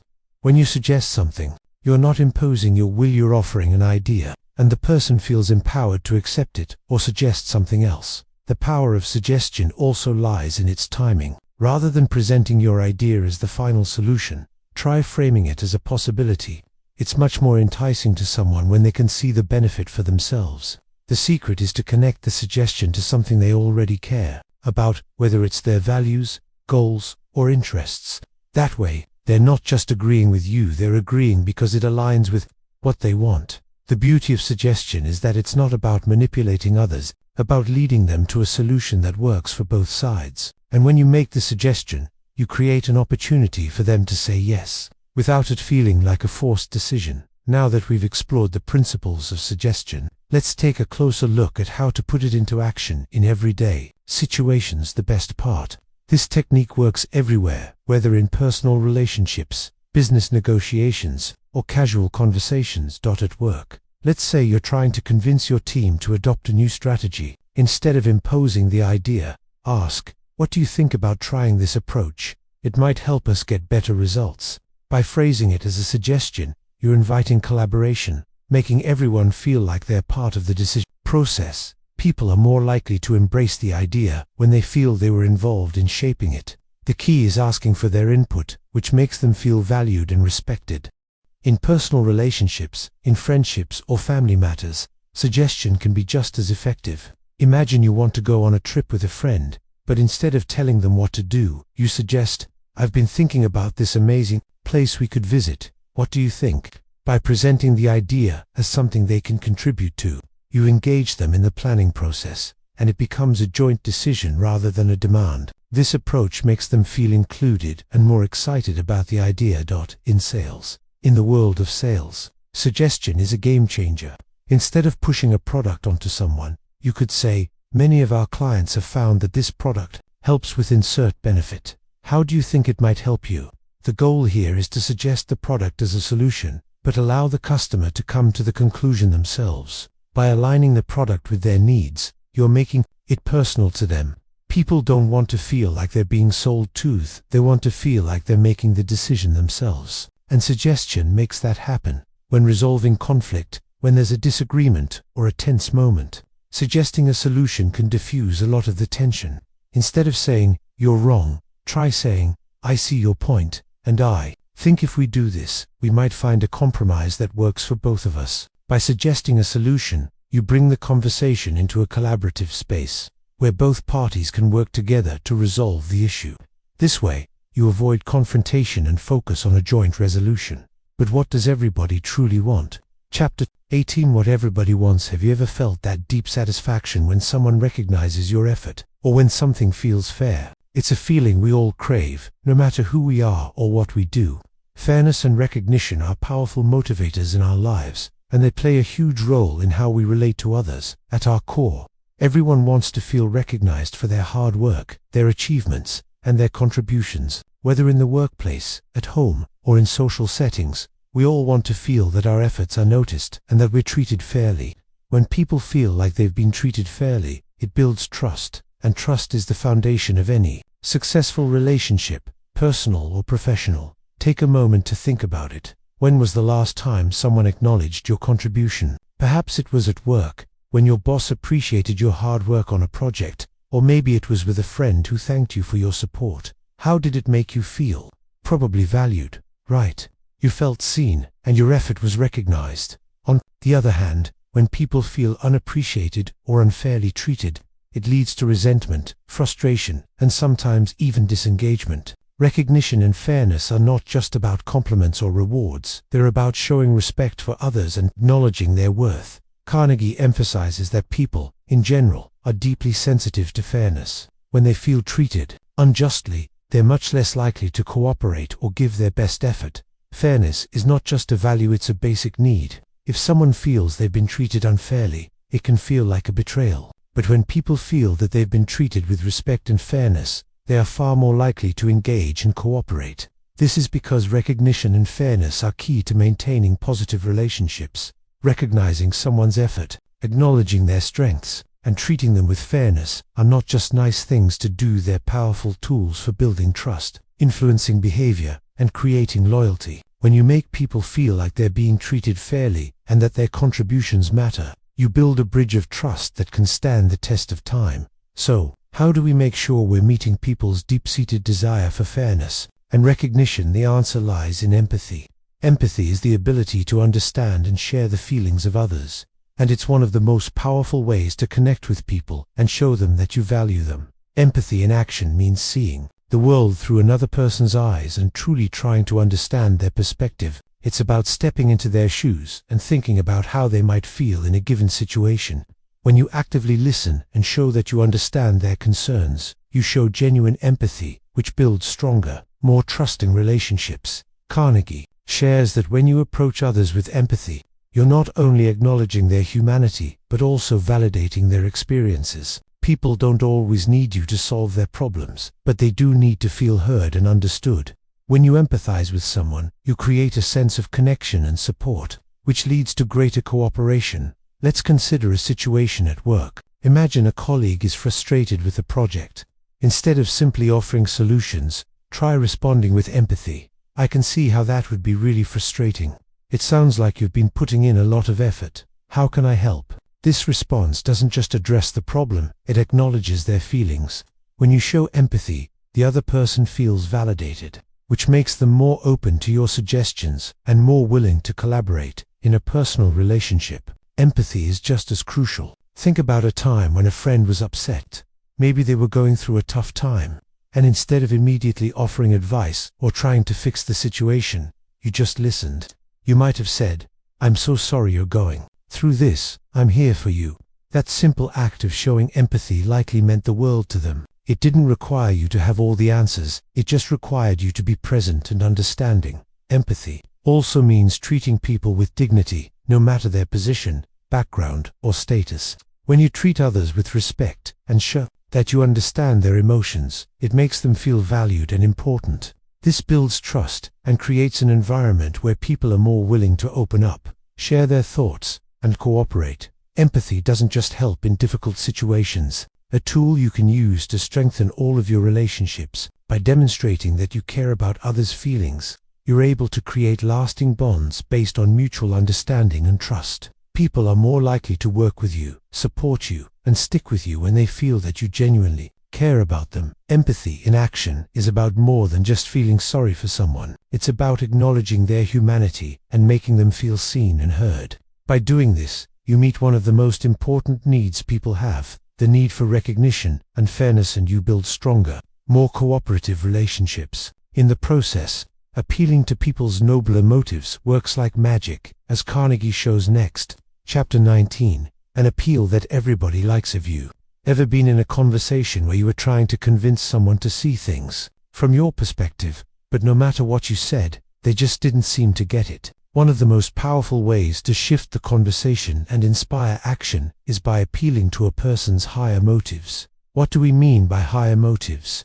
These are the values, ideals, and principles that inspire people to act beyond their own self-interest. It could be their desire to make the world a better place, their commitment to integrity, or their sense of duty toward others. Higher motives are often tied to what people care about deeply, things that give them a sense of purpose and fulfillment. When you appeal to someone's higher motives, you're not just asking them to do something for you or for their own benefit. You're inviting them to act in a way that aligns with their core beliefs. People are much more likely to cooperate when they see that their actions contribute to something bigger than themselves. It's not about manipulation. It's about aligning your request with what matters most to the other person. Let's break this down with an example. Imagine you're asking a colleague to take on a challenging task at work. Instead of focusing on how it will benefit you or the team, you could say, "I know how much you care about making a positive impact in this company, and this project would be a great opportunity for you to lead the way in creating real change." By appealing to their desire to make a difference, you're connecting the task to their higher motives, the values they hold dear. This approach works because it taps into something genuine and meaningful. When people are motivated by higher ideals, they act with more passion and commitment. Whether it's in the workplace, in personal relationships, or in social causes, Appealing to higher motives helps create a sense of purpose and meaning in the action you're requesting. Another way to think about this is to ask, what does this person care about deeply? Is it helping others, achieving excellence, being seen as fair, or leaving a legacy? When you align your appeal with those values, you show the person that their involvement will contribute to something they already believe in. Appealing to higher motives isn't just a way to influence others. It's a way to inspire them to act from a place of integrity and commitment. And when people act based on their deepest values, the result is not only greater cooperation, but greater satisfaction and fulfillment for everyone involved. Let's look at a few real-life examples to see how appealing to higher motives works in practice. One of the most famous examples comes from Martin Luther King Jr. and his leadership in the civil rights movement. King didn't just appeal to the personal interests of his followers, he appealed to their higher ideals of justice, equality, and freedom. His famous speech, "I Have a Dream," didn't just ask people to march or protest, called on them to stand up for something greater than themselves, a vision of a better, more equal society. King's appeal to higher motives didn't just inspire action, it gave people a sense of purpose. They weren't marching simply for themselves, they were marching to create a world that reflected their deepest values of justice. This is why his movement was able to gather such widespread support. He didn't just ask for change, he asked people to act in a way that aligned with their fundamental beliefs. Another example is Gandhi and his non-violent movement for India's independence. Gandhi didn't convince his followers to fight for independence with promises of power or personal gain. Instead, he appealed to their moral values, the belief in non-violence, in truth, and in dignity for all people. He didn't just rally people to fight against oppression, he inspired them to stand up for what was right, for the greater good of the country, and for justice. On a more personal level, think about how parents appeal to their children's higher motives when they encourage them to do well in school. Instead of saying, "You need to study hard to get a good job," a parent might say, "You have the ability to make a difference in the world, and education will help you achieve that." This taps into the child's higher sense of purpose to make an impact and contribute to something meaningful. Even in business, appealing to higher motives can be incredibly powerful. Consider the approach taken by Patagonia, the outdoor clothing company. Patagonia's mission isn't just about selling clothes, it's about saving the planet. They've built their entire brand around environmental sustainability, and by appealing to people's desire to protect the earth, they've created a loyal customer base that feels connected to their mission. When people buy from Patagonia, they know they're supporting a company that aligns with their own higher values, the desire to protect the environment and make a positive impact. These examples show that appealing to higher motives isn't just a technique for getting cooperation, it's a way to inspire people to act with passion and purpose. By connecting your goals with the other person's core values, you create a deeper connection and stronger commitment. And sometimes, you must borrow from movies and television to make your case. Chapter 20, The Movies Do It, Why Don't You? Have you ever watched a movie that made you feel emotionally moved or inspired? Whether it's a heartwarming story or a thrilling adventure, movies have a unique way of capturing our attention and emotions. But what's the secret behind this? The answer lies in dramatization, the art of presenting ideas, emotions, or stories in a compelling and vivid way. Carnegie points out that dramatization is an incredibly effective tool for persuasion, because it appeals directly to people's emotions. It's not just about telling someone what to do or giving them facts. It's about painting a picture and making them feel something deeply. When people feel something, they are far more likely to be persuaded. Think about how movies make us connect with the characters. We're not just watching the story unfold, we're emotionally invested in the outcomes of the characters. The emotional engagement we experience is what makes the stories stick with us. In persuasion, dramatic storytelling works in much the same way. Instead of presenting an idea in a dry, factual way, you bring it to life by adding vivid details, emotions, and scenarios that capture the imagination. Take advertising as an example. A simple commercial might tell you about a product's features, but a well-crafted ad dramatizes the experience, showing you how the product will improve your life, how it will solve a problem or bring you joy. It's not just about the facts, it's about making the viewers see themselves using the product in a way that feels real and emotional. Dramatization works by creating a story that resonates with the listener's emotions, desires, and needs. It helps people visualize the outcome and feel the impact of a decision. When you can emotionally engage someone with your idea, they are more likely to embrace it. This is why movies and stories are such powerful tools in persuasion. When you present your idea through vivid imagery, emotion, and storytelling, it's far more likely to resonate with your audience on a deeper level. Now that we understand why dramatization is such a powerful tool, let's explore how we can apply it in real-world situations to persuade others and achieve our goals. In business, in a business setting, dramatization doesn't mean telling a tall tale. It means presenting your ideas in a way that helps others see the benefit and impact. For example, let's say you're presenting a new product to a client. Instead of listing its features, you could dramatize how it will change their business. Imagine your team is working at full capacity with this product. How much time will you save? Think about the additional revenue and efficiency it could bring to your company. By painting a picture of the future with your product, you make it come alive for the client. This visual and emotional engagement can tip the scale in favor of your proposal.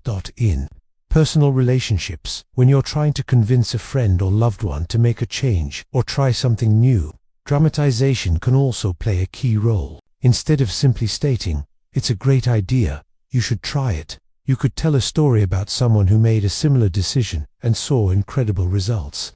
For example, "I know someone who took a leap like that and ended up getting a promotion. They didn't expect it, but it opened doors they didn't know existed." By dramatizing the outcome of the decision in a relatable way, you can create excitement and help the person see themselves achieving the same success. In conflict resolution, in situations where there is tension or disagreement, dramatization can also be a powerful tool.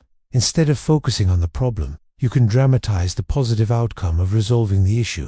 For example, if two colleagues are arguing over a project, you could say, "Picture how much smoother the project would go if we were all on the same page, how much more enjoyable and productive our meetings would be. We'll get the results we want, together." By visualizing success, you help shift the conversation away from the conflict and towards collaboration. In persuasion and sales, dramatization is also widely used in sales. Salespeople don't just sell products, they sell experiences. They dramatize the benefits by telling stories of customers who have experienced life-changing results. Instead of simply saying, "This car has great gas mileage," a good salesperson might say, "Imagine driving this car on your next road trip more than 30 miles per gallon. You'll save money, feel great, and still have plenty of room for your family and gear. It'll make every trip feel effortless." This story appeals to the buyer's emotions and paints a picture of a future where the product improves their lifestyle. Dramatization works because it taps into people's emotions. It helps them see the real-life impact of your idea, product, or proposal, whether it's through storytelling, painting vivid pictures of outcomes, or showing the emotional benefits. Dramatization makes the idea more engaging and relatable.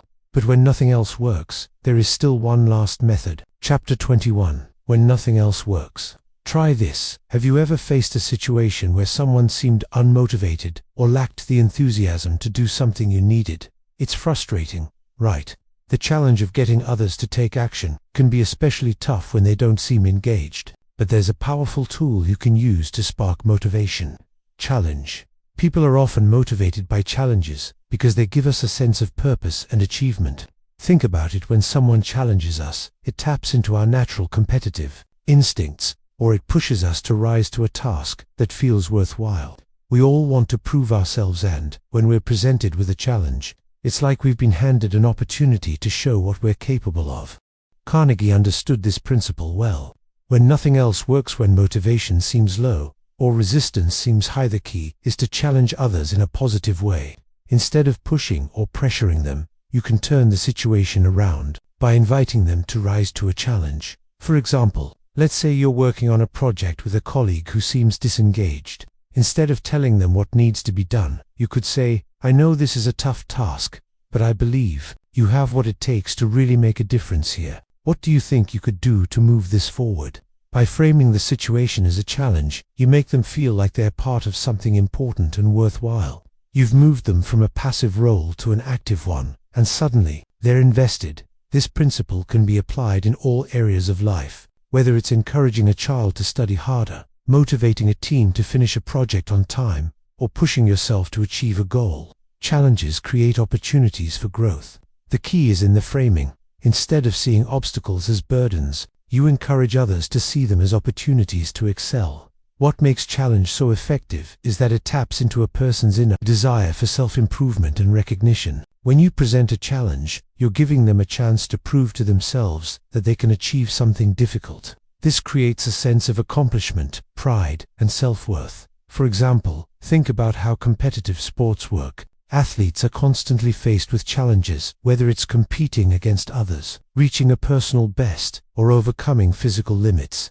These challenges drive them to push their boundaries and perform better than they ever thought possible. The same concept can be applied in everyday life. A well-timed challenge can inspire a sense of urgency and drive that motivates people to act. So, if you're struggling to get someone to take action, consider using challenge as a motivator. Frame the task or goal in a way that appeals to their desire to prove themselves and succeed, and you'll see how quickly their motivation increases. The power of challenge is often seen in the transformation of people who rise above their circumstances and prove their potential. Let's look at a few stories that illustrate how a well-placed challenge can spark incredible personal growth and achievement. One of the most inspiring stories comes from the world of athletics. Take the story of Roger Bannister, the first person to run a mile in under 4 minutes. Before Bannister broke this barrier, people believed it was impossible. Experts said that the human body couldn't physically handle the strain of running a mile that quickly. But Bannister was not only driven by his love for running, he was motivated by the challenge of proving the impossible wrong. In 1954, Bannister accomplished what had once been deemed impossible. He ran the mile in 3 minutes, 59.4 seconds. What's fascinating about this achievement is that it didn't just break a record, it changed the world's perception of human potential. After Bannister's feat, many other runners followed suit, breaking the same record within months. The challenge was set, and it inspired others to push their limits. Another example comes from business. Consider the transformation of Howard Schultz, the man who turned Starbucks from a small coffee shop into a global empire. Schultz wasn't content with the way the company operated in the early years, but he saw a challenge and opportunity to transform an ordinary coffee shop into a cultural phenomenon. Rather than seeing obstacles as setbacks, Schultz viewed them as opportunities to reinvent the business. He challenged himself to create a unique experience for customers, one that made them feel like they were part of something bigger. This vision became Starbucks' brand identity, and it transformed the coffee industry forever. Walt Disney is another perfect example of someone who used challenges to create a monumental legacy. He faced multiple failures and rejections throughout his career, but he always viewed these setbacks as challenges to overcome. The idea of creating Disneyland was initially met with skepticism, but Disney was determined to turn his dream into reality. By framing every obstacle as a challenge to his vision, he eventually built one of the most beloved entertainment empires in the world.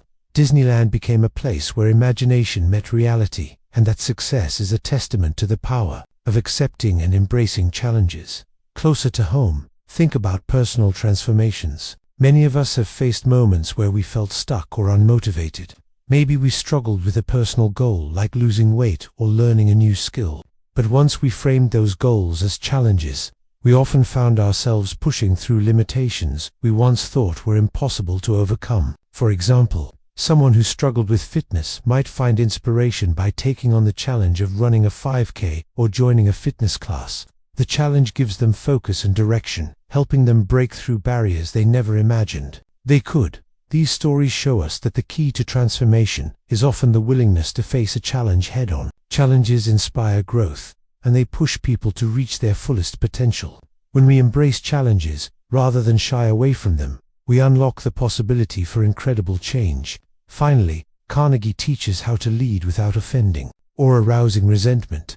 Chapter 22. If you must find fault, this is the way to begin. Criticism is something we all face, whether it's at work, in personal relationships, or even within ourselves. But how we approach criticism can make all the difference in how it's received. If you want to lead effectively without alienating others, Carnegie's advice is simple. Start with praise before offering any criticism. Why does this work? It's because people are much more likely to be open to feedback if they feel valued and respected. Starting with praise makes them feel acknowledged, which creates a positive foundation for the conversation. Think about it. When someone starts by recognizing your strengths, you're more likely to listen to their suggestions for improvement, because you know they see your potential. On the other hand, if the conversation starts with criticism, you may immediately become defensive or shut down, even if the feedback is constructive. When you begin with praise, you create an atmosphere of appreciation, making it easier to deliver feedback without causing offense. Carnegie explains that people's natural instinct when receiving criticism is to protect their self-esteem. No one likes feeling that they've failed, so when criticism comes across as harsh or unbalanced, it can easily trigger defensiveness. But by starting with something positive, you set the tone for a collaborative conversation, rather than a confrontational one. Praise acts as a buffer that cushions the impact of the criticism, allowing the other person to accept the feedback without feeling attacked. For example, instead of saying, "You did this wrong," start with, "You did a great job on X, and I can see you've worked really hard on this. Now, I'd suggest looking into why to improve the next phase." By highlighting their strengths first, you make it clear that the goal of the conversation isn't to tear them down, but to help them improve and succeed. Chapter 23, How to Criticize and Not Be Hated for It. Criticism is an unavoidable part of life, especially in work or personal relationships. But how do you criticize someone without making them feel attacked, defensive, or resentful? Indirect feedback is the key to delivering criticism in a way that minimizes negative reactions while still addressing the issue at hand. When you need to give constructive criticism, the goal is not to point out flaws in an overtly critical way, but to present your feedback in a way that encourages improvement without damaging the person's confidence. Indirect feedback helps you achieve this by softening the message and making the recipient more open to hearing it. When you criticize directly, especially in a blunt or harsh manner, you risk hurting the other person's feelings or making them feel like they are being personally attacked. This often leads to defensiveness, resistance, and a breakdown in communication. In contrast, indirect feedback allows you to address the issue in a way that doesn't cause the recipient to feel personally rejected or threatened. One of the best ways to provide indirect feedback is by framing the criticism in a more general, either by making it about the situation or by focusing on how the behavior can be improved. For example, instead of saying, "You didn't do this right," try saying, "I think there's a way we could improve this for the future." This slight shift in language keeps the criticism objective, focusing on the task rather than the person. Another way to offer indirect feedback is by using questions to guide the person toward self-reflection. By asking questions that help the person realize their mistake on their own, you create a sense of ownership over the solution. For instance, if a colleague made an error in a report, instead of pointing it out directly, you might ask, "How do you think this section could be clearer?" Or "What do you think we could adjust here to make this stronger?" This approach lets the other person come to their own conclusion and correct the issue without feeling attacked. Another key element of indirect feedback is avoiding direct attacks on the person's character. Instead of saying, "You're too careless with your work," try, "I've noticed some areas where we can be more careful with the details next time." By focusing on the behavior rather than the person's inherent traits, you make it easier for the recipient to accept the feedback and feel motivated to improve. One effective strategy is to use sandwich feedback. Start with something positive, then offer the constructive criticism, and end with encouragement. For example, "I really appreciate how you've been tackling these projects and meeting deadlines. However, I think we could improve the accuracy of the data in the next report. But overall, you're doing great, and I know this small adjustment will make a big difference." This approach softens the criticism, making it more palatable and maintaining the person's self-esteem. Now that we know how to offer criticism gently, let's explore how we can turn criticism into a tool for improvement. Chapter 24. Talk about your own mistakes first when you're in a position where you need to correct someone or offer feedback. One of the most effective ways to do so without causing resentment is by leading with humility. Instead of pointing out someone else's mistakes immediately, start by acknowledging your own. This approach is powerful because it disarms defensiveness and shows that you understand that everyone makes mistakes, yourself included. Self-humility is a key component of leadership. When you admit that you too are not perfect, you create an environment where the other person feels safe to accept their mistakes. By starting with your own experiences, you not only establish trust, but you also make the conversation feel more collaborative rather than confrontational. Think about how people react when you start a conversation by saying, "I've made this mistake before, and I know how frustrating it can be." Instead of immediately criticizing or offering unsolicited advice, you've shown that you understand the difficulty of the situation. This shared understanding can make the person more open to hearing your perspective. For example, if you're a manager and you need to correct an employee's error, starting with a statement like, "I've had situations where I missed a deadline because I didn't prioritize my tasks correctly," helps them see that you are human, and it sets the tone for a more respectful and supportive exchange. It creates a bridge between you and the other person, making them more willing to accept the guidance you offer. This technique doesn't just work in professional settings, it applies to personal relationships as well. If you need to address something with a friend or family member, starting with your own experiences can ease tension. Instead of saying, "You should have done this differently," you might say, "I remember when I did something similar, and it didn't turn out the way I wanted it to. Here's what I learned from it." This way, you lead by example, showing that you're not there to judge, but to share your own experiences and insights. Humility is a powerful tool in any conversation. When you lead with your own mistakes, it makes the other person feel like they are not being singled out or criticized, they're being guided and supported. This approach builds a sense of mutual respect and understanding, fostering an environment where feedback is welcomed and growth is encouraged. Now that we've seen how humility can create a safe space for feedback, let's explore how to correct others effectively without making them feel criticized. Chapter 25. No one likes to take orders. Everyone has been in a situation where they felt bossed around, whether at work, in a group setting, or even at home. No matter how well-intentioned, being given direct orders can feel stifling and demotivating. People don't like to be told what to do. It makes them feel controlled and disrespected. The solution: instead of ordering others, ask them. Asking, rather than ordering, is an incredibly powerful tool in fostering cooperation and respect. When you ask someone to do something, you're giving them the autonomy to make the decision themselves. And this simple shift in approach can completely change the dynamic of your relationship with them. People are naturally more willing to engage and cooperate when they feel that they have a choice in the matter. Imagine being in a meeting and having someone say, "I need this report by 5 p.m. compared to, "Could you please get the report to me by 5 p.m. I'd really appreciate it." The second approach doesn't just sound more polite, gives the other person space to decide how to manage their time, while still conveying the importance of the task. Instead of demanding, asking shows respect for the other person's time, skills, and input. This shift encourages mutual collaboration, where both sides feel like they're working toward the same goal, not because one person is ordering the other around, but because they are both engaged in the process. In addition to being a more respectful approach, asking also promotes better outcomes. When you order someone to do something, there's often a sense of resentment or reluctance. But when you ask, people feel like they have a stake in the task. They're not just following orders, they're making an active choice to help you. One of the most effective ways to ask is to frame your request in a way that shows why it's important and how it benefits the person. For example, instead of saying, "I need you to attend this meeting," try saying, "I think your insights would really add value to this meeting. Could you please attend?"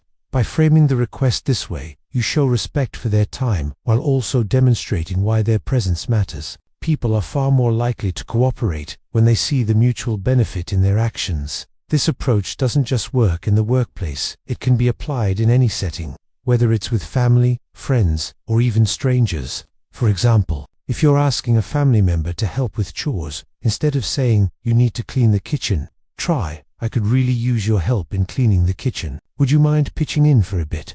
Again, this approach not only promotes cooperation, but also shows that you value the other person's effort.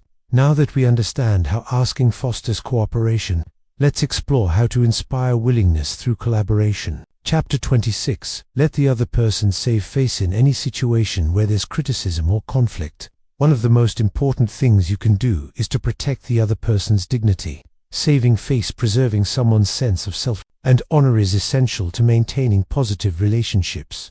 Whether at work, in social settings, or in personal interactions. When we criticize or correct others, it's easy to get caught up in pointing out their mistakes, but we often forget the emotional cost. If someone feels humiliated or ashamed, it can lead to resentment and defensiveness. Instead of helping them improve, we risk damaging the relationship and undermining their confidence. Saving face doesn't mean avoiding necessary conversations. It means delivering criticism or feedback in a way that preserves the person's self-esteem. Think about the last time you made a mistake. How would you have felt if someone had pointed it out in front of others, or if they had been overly harsh in their correction? Embarrassment and shame are natural reactions to being put on the spot, especially if we feel like we've been humiliated. But if the same message had been delivered privately and with respect, the response might have been much different. Saving face is about recognizing that everyone deserves respect, especially when they're vulnerable. One way to protect someone's dignity is by offering private feedback when possible. Publicly correcting someone can be disastrous for their self-esteem. For instance, if an employee makes a mistake, correcting them in front of the team can lead to feelings of shame and embarrassment. Instead, approach them privately, where the feedback can be framed as a constructive conversation, rather than a public rebuke. Another important way to help someone save face is by using tactful language. Instead of saying, "You messed this up," try something like, "I think there might be a better way to approach this. Let's see how we can improve next time." This method acknowledges the mistake but focuses on the future rather than dwelling on the past. It also avoids making the other person feel like their character is being attacked only. Their actions are being addressed. In everyday life, this principle applies in many ways. Think about personal relationships, where protecting someone's face can preserve harmony. For example, if you need to discuss an issue with a friend or family member, you can acknowledge their feelings and offer understanding. For instance, instead of bluntly telling someone they're wrong, you might say, "I understand why you felt that way, but have you considered this perspective?" By gently offering an alternative view without attacking their beliefs, you allow the other person to save face and feel respected. Now that we've seen how to protect dignity, let's explore how to handle criticism with tact and understanding. Chapter 27. How to spur people on to success. One of the most effective ways to motivate others and help them achieve their goals is through encouragement and recognition. When people feel appreciated for their efforts, they're more likely to push forward, take risks, and strive for success. It's a simple but powerful principle. People thrive when they feel supported and valued. Encouragement is about offering positive reinforcement that boosts someone's confidence and helps them believe in their own abilities. When you encourage someone, you're telling them, "I believe in you, and I know you can do it." This belief is contagious, and it sparks motivation to keep going, even when challenges arise. Recognizing someone's efforts and achievements is equally important. We all want to be acknowledged for the work we put in, and a simple word of recognition can make a huge difference.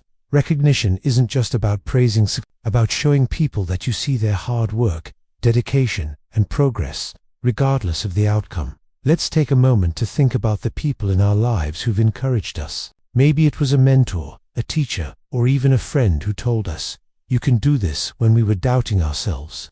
How did that make you feel? Likely, it gave you the strength to continue pushing forward, even when things got tough. Encouragement isn't just a nice thing to do, it's an essential ingredient for success. It fuels perseverance, confidence, and self-belief. One of the most powerful aspects of encouragement is that it focuses on potential. Rather than pointing out someone's limitations or flaws, encouragement directs their attention toward what they're capable of. When you acknowledge their strengths, you open their mind to new possibilities and inspire them to push the boundaries of what they thought was possible. Similarly, recognition doesn't just make people feel good in the moment, it also reinforces positive behaviors and encourages them to repeat those actions. Whether it's a simple thank you for a job well done, or public recognition for a team member's efforts, showing appreciation for their hard work builds trust and loyalty. When people feel appreciated, they're more likely to continue contributing and working toward shared success. This principle works in both personal and professional settings, whether you're motivating a colleague at work or encouraging a friend to follow their dreams. The combination of encouragement and recognition is a proven formula for helping people reach their full potential. Now that we understand the power of encouragement and recognition, let's explore how to make sure people stay motivated for long-term success. Chapter 28. Give a dog a good name. There's an old saying, give a dog a good name, and he's half-trained. It's more than just a saying. It's a powerful principle that applies to human behavior as well. When you label someone positively, it has the ability to shape their self-image and influence their actions in a positive direction. This is why labeling isn't just about giving compliments, it's about using the power of words to encourage others to become the person you see in them. When we label others with positive terms, whether it's calling them hardworking, caring, or brilliant, we're giving them an identity that they can aspire to. People often rise to the expectations placed upon them, and when you label them with qualities that reflect their strengths, you're actually helping them become the person you've described. This is not about flattery, it's about recognizing potential and calling it out in a way that encourages growth. Think about the way teachers or mentors often speak to their students or protégés. A teacher might say, "I know you're going to do well on this project because you're a dedicated student." By labeling the student as dedicated, the teacher is setting an expectation for the student to live up to. Over time, this positive label becomes a self-fulfilling prophecy. The student starts to believe that they are indeed dedicated and begins to act in ways that align with that label. This is how labeling works. It shapes behavior by framing the person in terms of their best qualities. Similarly, leaders can use positive labeling to build stronger teams. If a leader consistently labels a team member as reliable, that team member will be more likely to adopt that identity and become even more reliable over time. People tend to become the person they're perceived to be. By focusing on strengths, you can inspire those around you to live up to their potential. However, the labeling technique must be used with care. Labels must be genuine and earned. If you label someone as hardworking when they're consistently slacking off, it can backfire, as they may feel misunderstood or patronized. But when the label is based on true characteristics or actions, it's a powerful tool for fostering growth. This principle applies not just in the workplace, but in all relationships. For example, imagine you're trying to encourage a child to be more confident. Instead of saying, "Stop being shy," say, "You're so outgoing when you're with your friends. Imagine how much fun you'd have speaking up in class." By labeling the child as outgoing, you're helping them see that they already possess the quality of being social. They just need to express it in different situations. In relationships with friends or family, labeling can encourage positive changes. If you see a family member making progress in a certain area, recognize it. "I've noticed how thoughtful you've been lately. Keep it up." This positive feedback labels the person as someone who is considerate and reinforces that behavior. Now that we understand the power of positive labeling, let's explore how to avoid negative labels and the impact they can have. Chapter 29. Make the fault seem easy to correct. When someone makes a mistake, whether at work or in a personal setting, one of the best ways to encourage them to improve is by making the correction seem easy. Instead of highlighting how difficult or complex the task is, simplifying the change can make the person feel more capable and motivated to correct the mistake. This approach is about offering solutions in a way that feels achievable and manageable, rather than overwhelming. When you point out a fault or mistake, it's easy to make the other person feel like they're facing an uphill battle. But if you present the correction as something that can be easily fixed or adjusted, you give them the confidence to take action and make the change. The goal isn't just to highlight what's wrong, but to show the person that improvement is within their reach. For example, imagine a colleague makes an error in their report. Instead of saying, "This is a huge issue and it's going to take a lot of work to fix," you could say, "There's just one small thing we need to adjust, and I think once we change X, it'll be perfect." This shift in perspective makes the problem feel manageable, and the person is more likely to tackle the issue with a sense of confidence. This principle can be incredibly effective when giving feedback. Often, people feel overwhelmed when they're told they've made a mistake, especially if the issue feels complex. But by breaking the problem down and suggesting an easy-to-implement solution, you make the correction seem less daunting. Instead of focusing on the size of the task, focus on the small steps that need to be taken to make things right. For example, if a team member has missed a deadline, instead of focusing on the consequences of the delay, you could say, "I know things got busy, but if we prioritize X first, we'll be back on track in no time." This makes the correction feel like a quick fix rather than a mountain to climb. One of the key elements of this approach is tone. How you deliver the feedback is just as important as the content.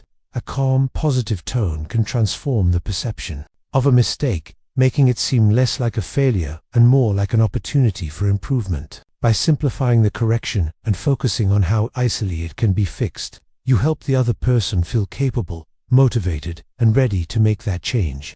Now that we've seen how simplifying corrections can motivate change, let's explore how to inspire lasting improvement. Here's Chapter 30, Making People Glad to Do What You Want, with one main heading. Chapter 30, Making People Glad to Do What You Want. When it comes to getting others to cooperate with you, there's one powerful truth that can transform your approach. Inspire people to want to do what you want them to do. Instead of forcing, pressuring, or demanding, the key to success lies in making the task seem like something the other person will enjoy or benefit from.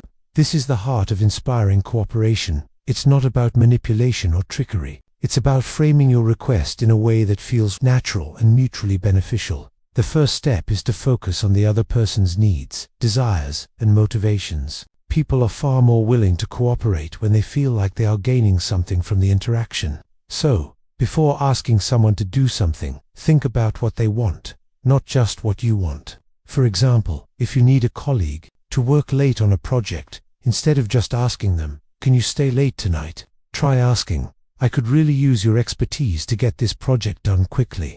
If we finish tonight, we can get a head start on tomorrow's tasks and get ahead of the deadline." By showing how the request aligns with their goals or values, you make it easier for them to say yes. This principle also works well in leadership. Great leaders don't just give orders, they make people excited about the work they're doing. They inspire cooperation by creating a sense of ownership and purpose.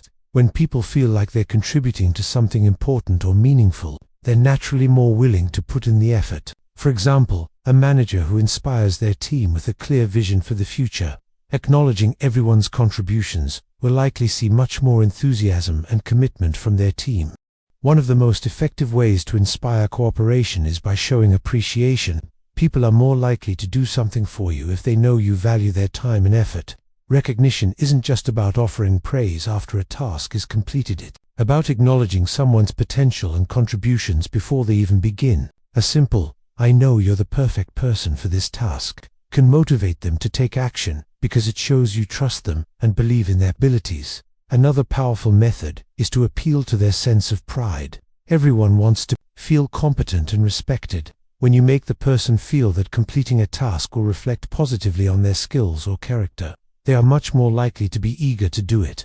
For example, a manager might say, "I know you're great at finding creative solutions, and this project could really use your input." This statement appeals to the person's pride in their work and their competence, making them more enthusiastic about taking on the task. In personal relationships, inspiring cooperation can be just as effective. Instead of simply telling someone what needs to be done, you can inspire them by highlighting how it benefits both of you. For example, if you want your partner to help with chores, you might say, "If we both knock out these tasks now, we'll have more time to relax together later." By presenting the situation as a shared goal and showing how both parties benefit, you inspire a sense of teamwork that leads to cooperation.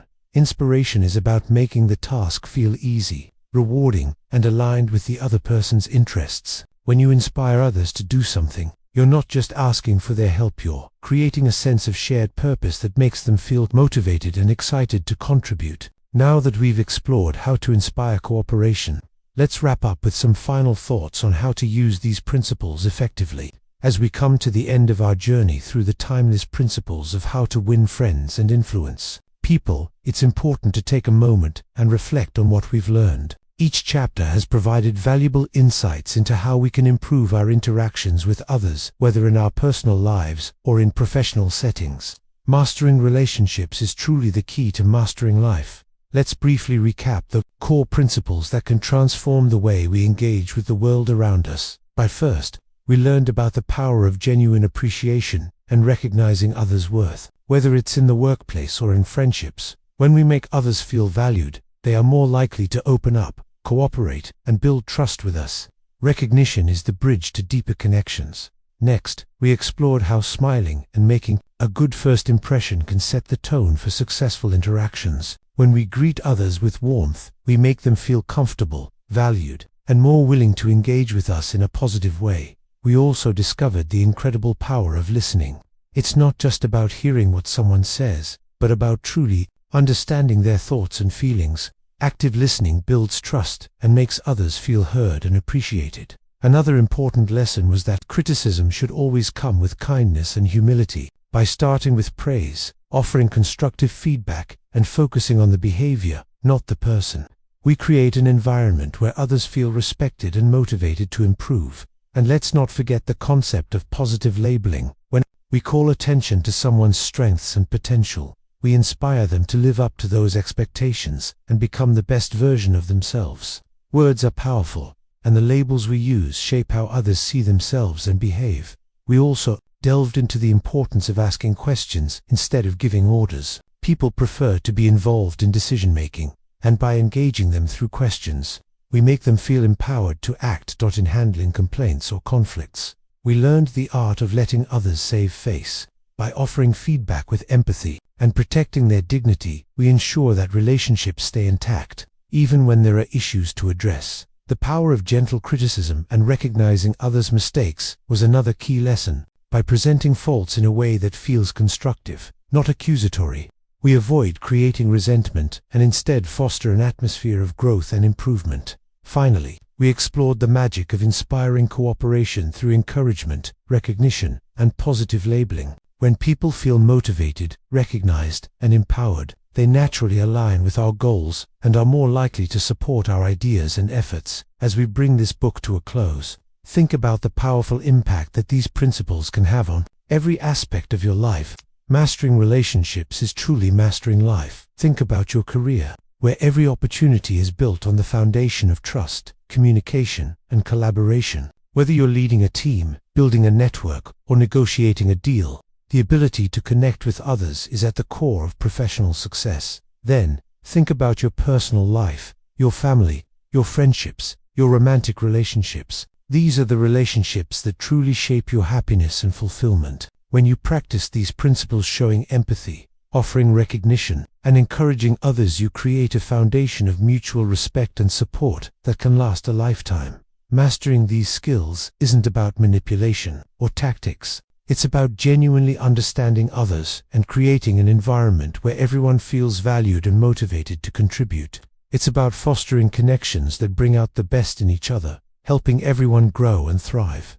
Now, I want you to think about how you can start applying these principles today. What relationships in your life can you improve by offering genuine appreciation?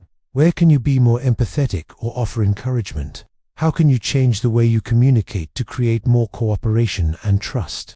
Remember, the first step is often the hardest, but with each small action, you'll see these principles take root and begin to transform your relationships. Whether you're at work, at home, or in social settings, the ability to connect with people, inspire them, and help them grow is one of the greatest gifts you can give both to others and yourself. So, I challenge you to put these principles into action. Start today by practicing active listening, offering sincere praise, or asking thoughtful questions. You'll be amazed at how small changes in your approach can lead to big results in your relationships. Because in the end, true influence is about making others feel valued, respected, and motivated to be their best selves.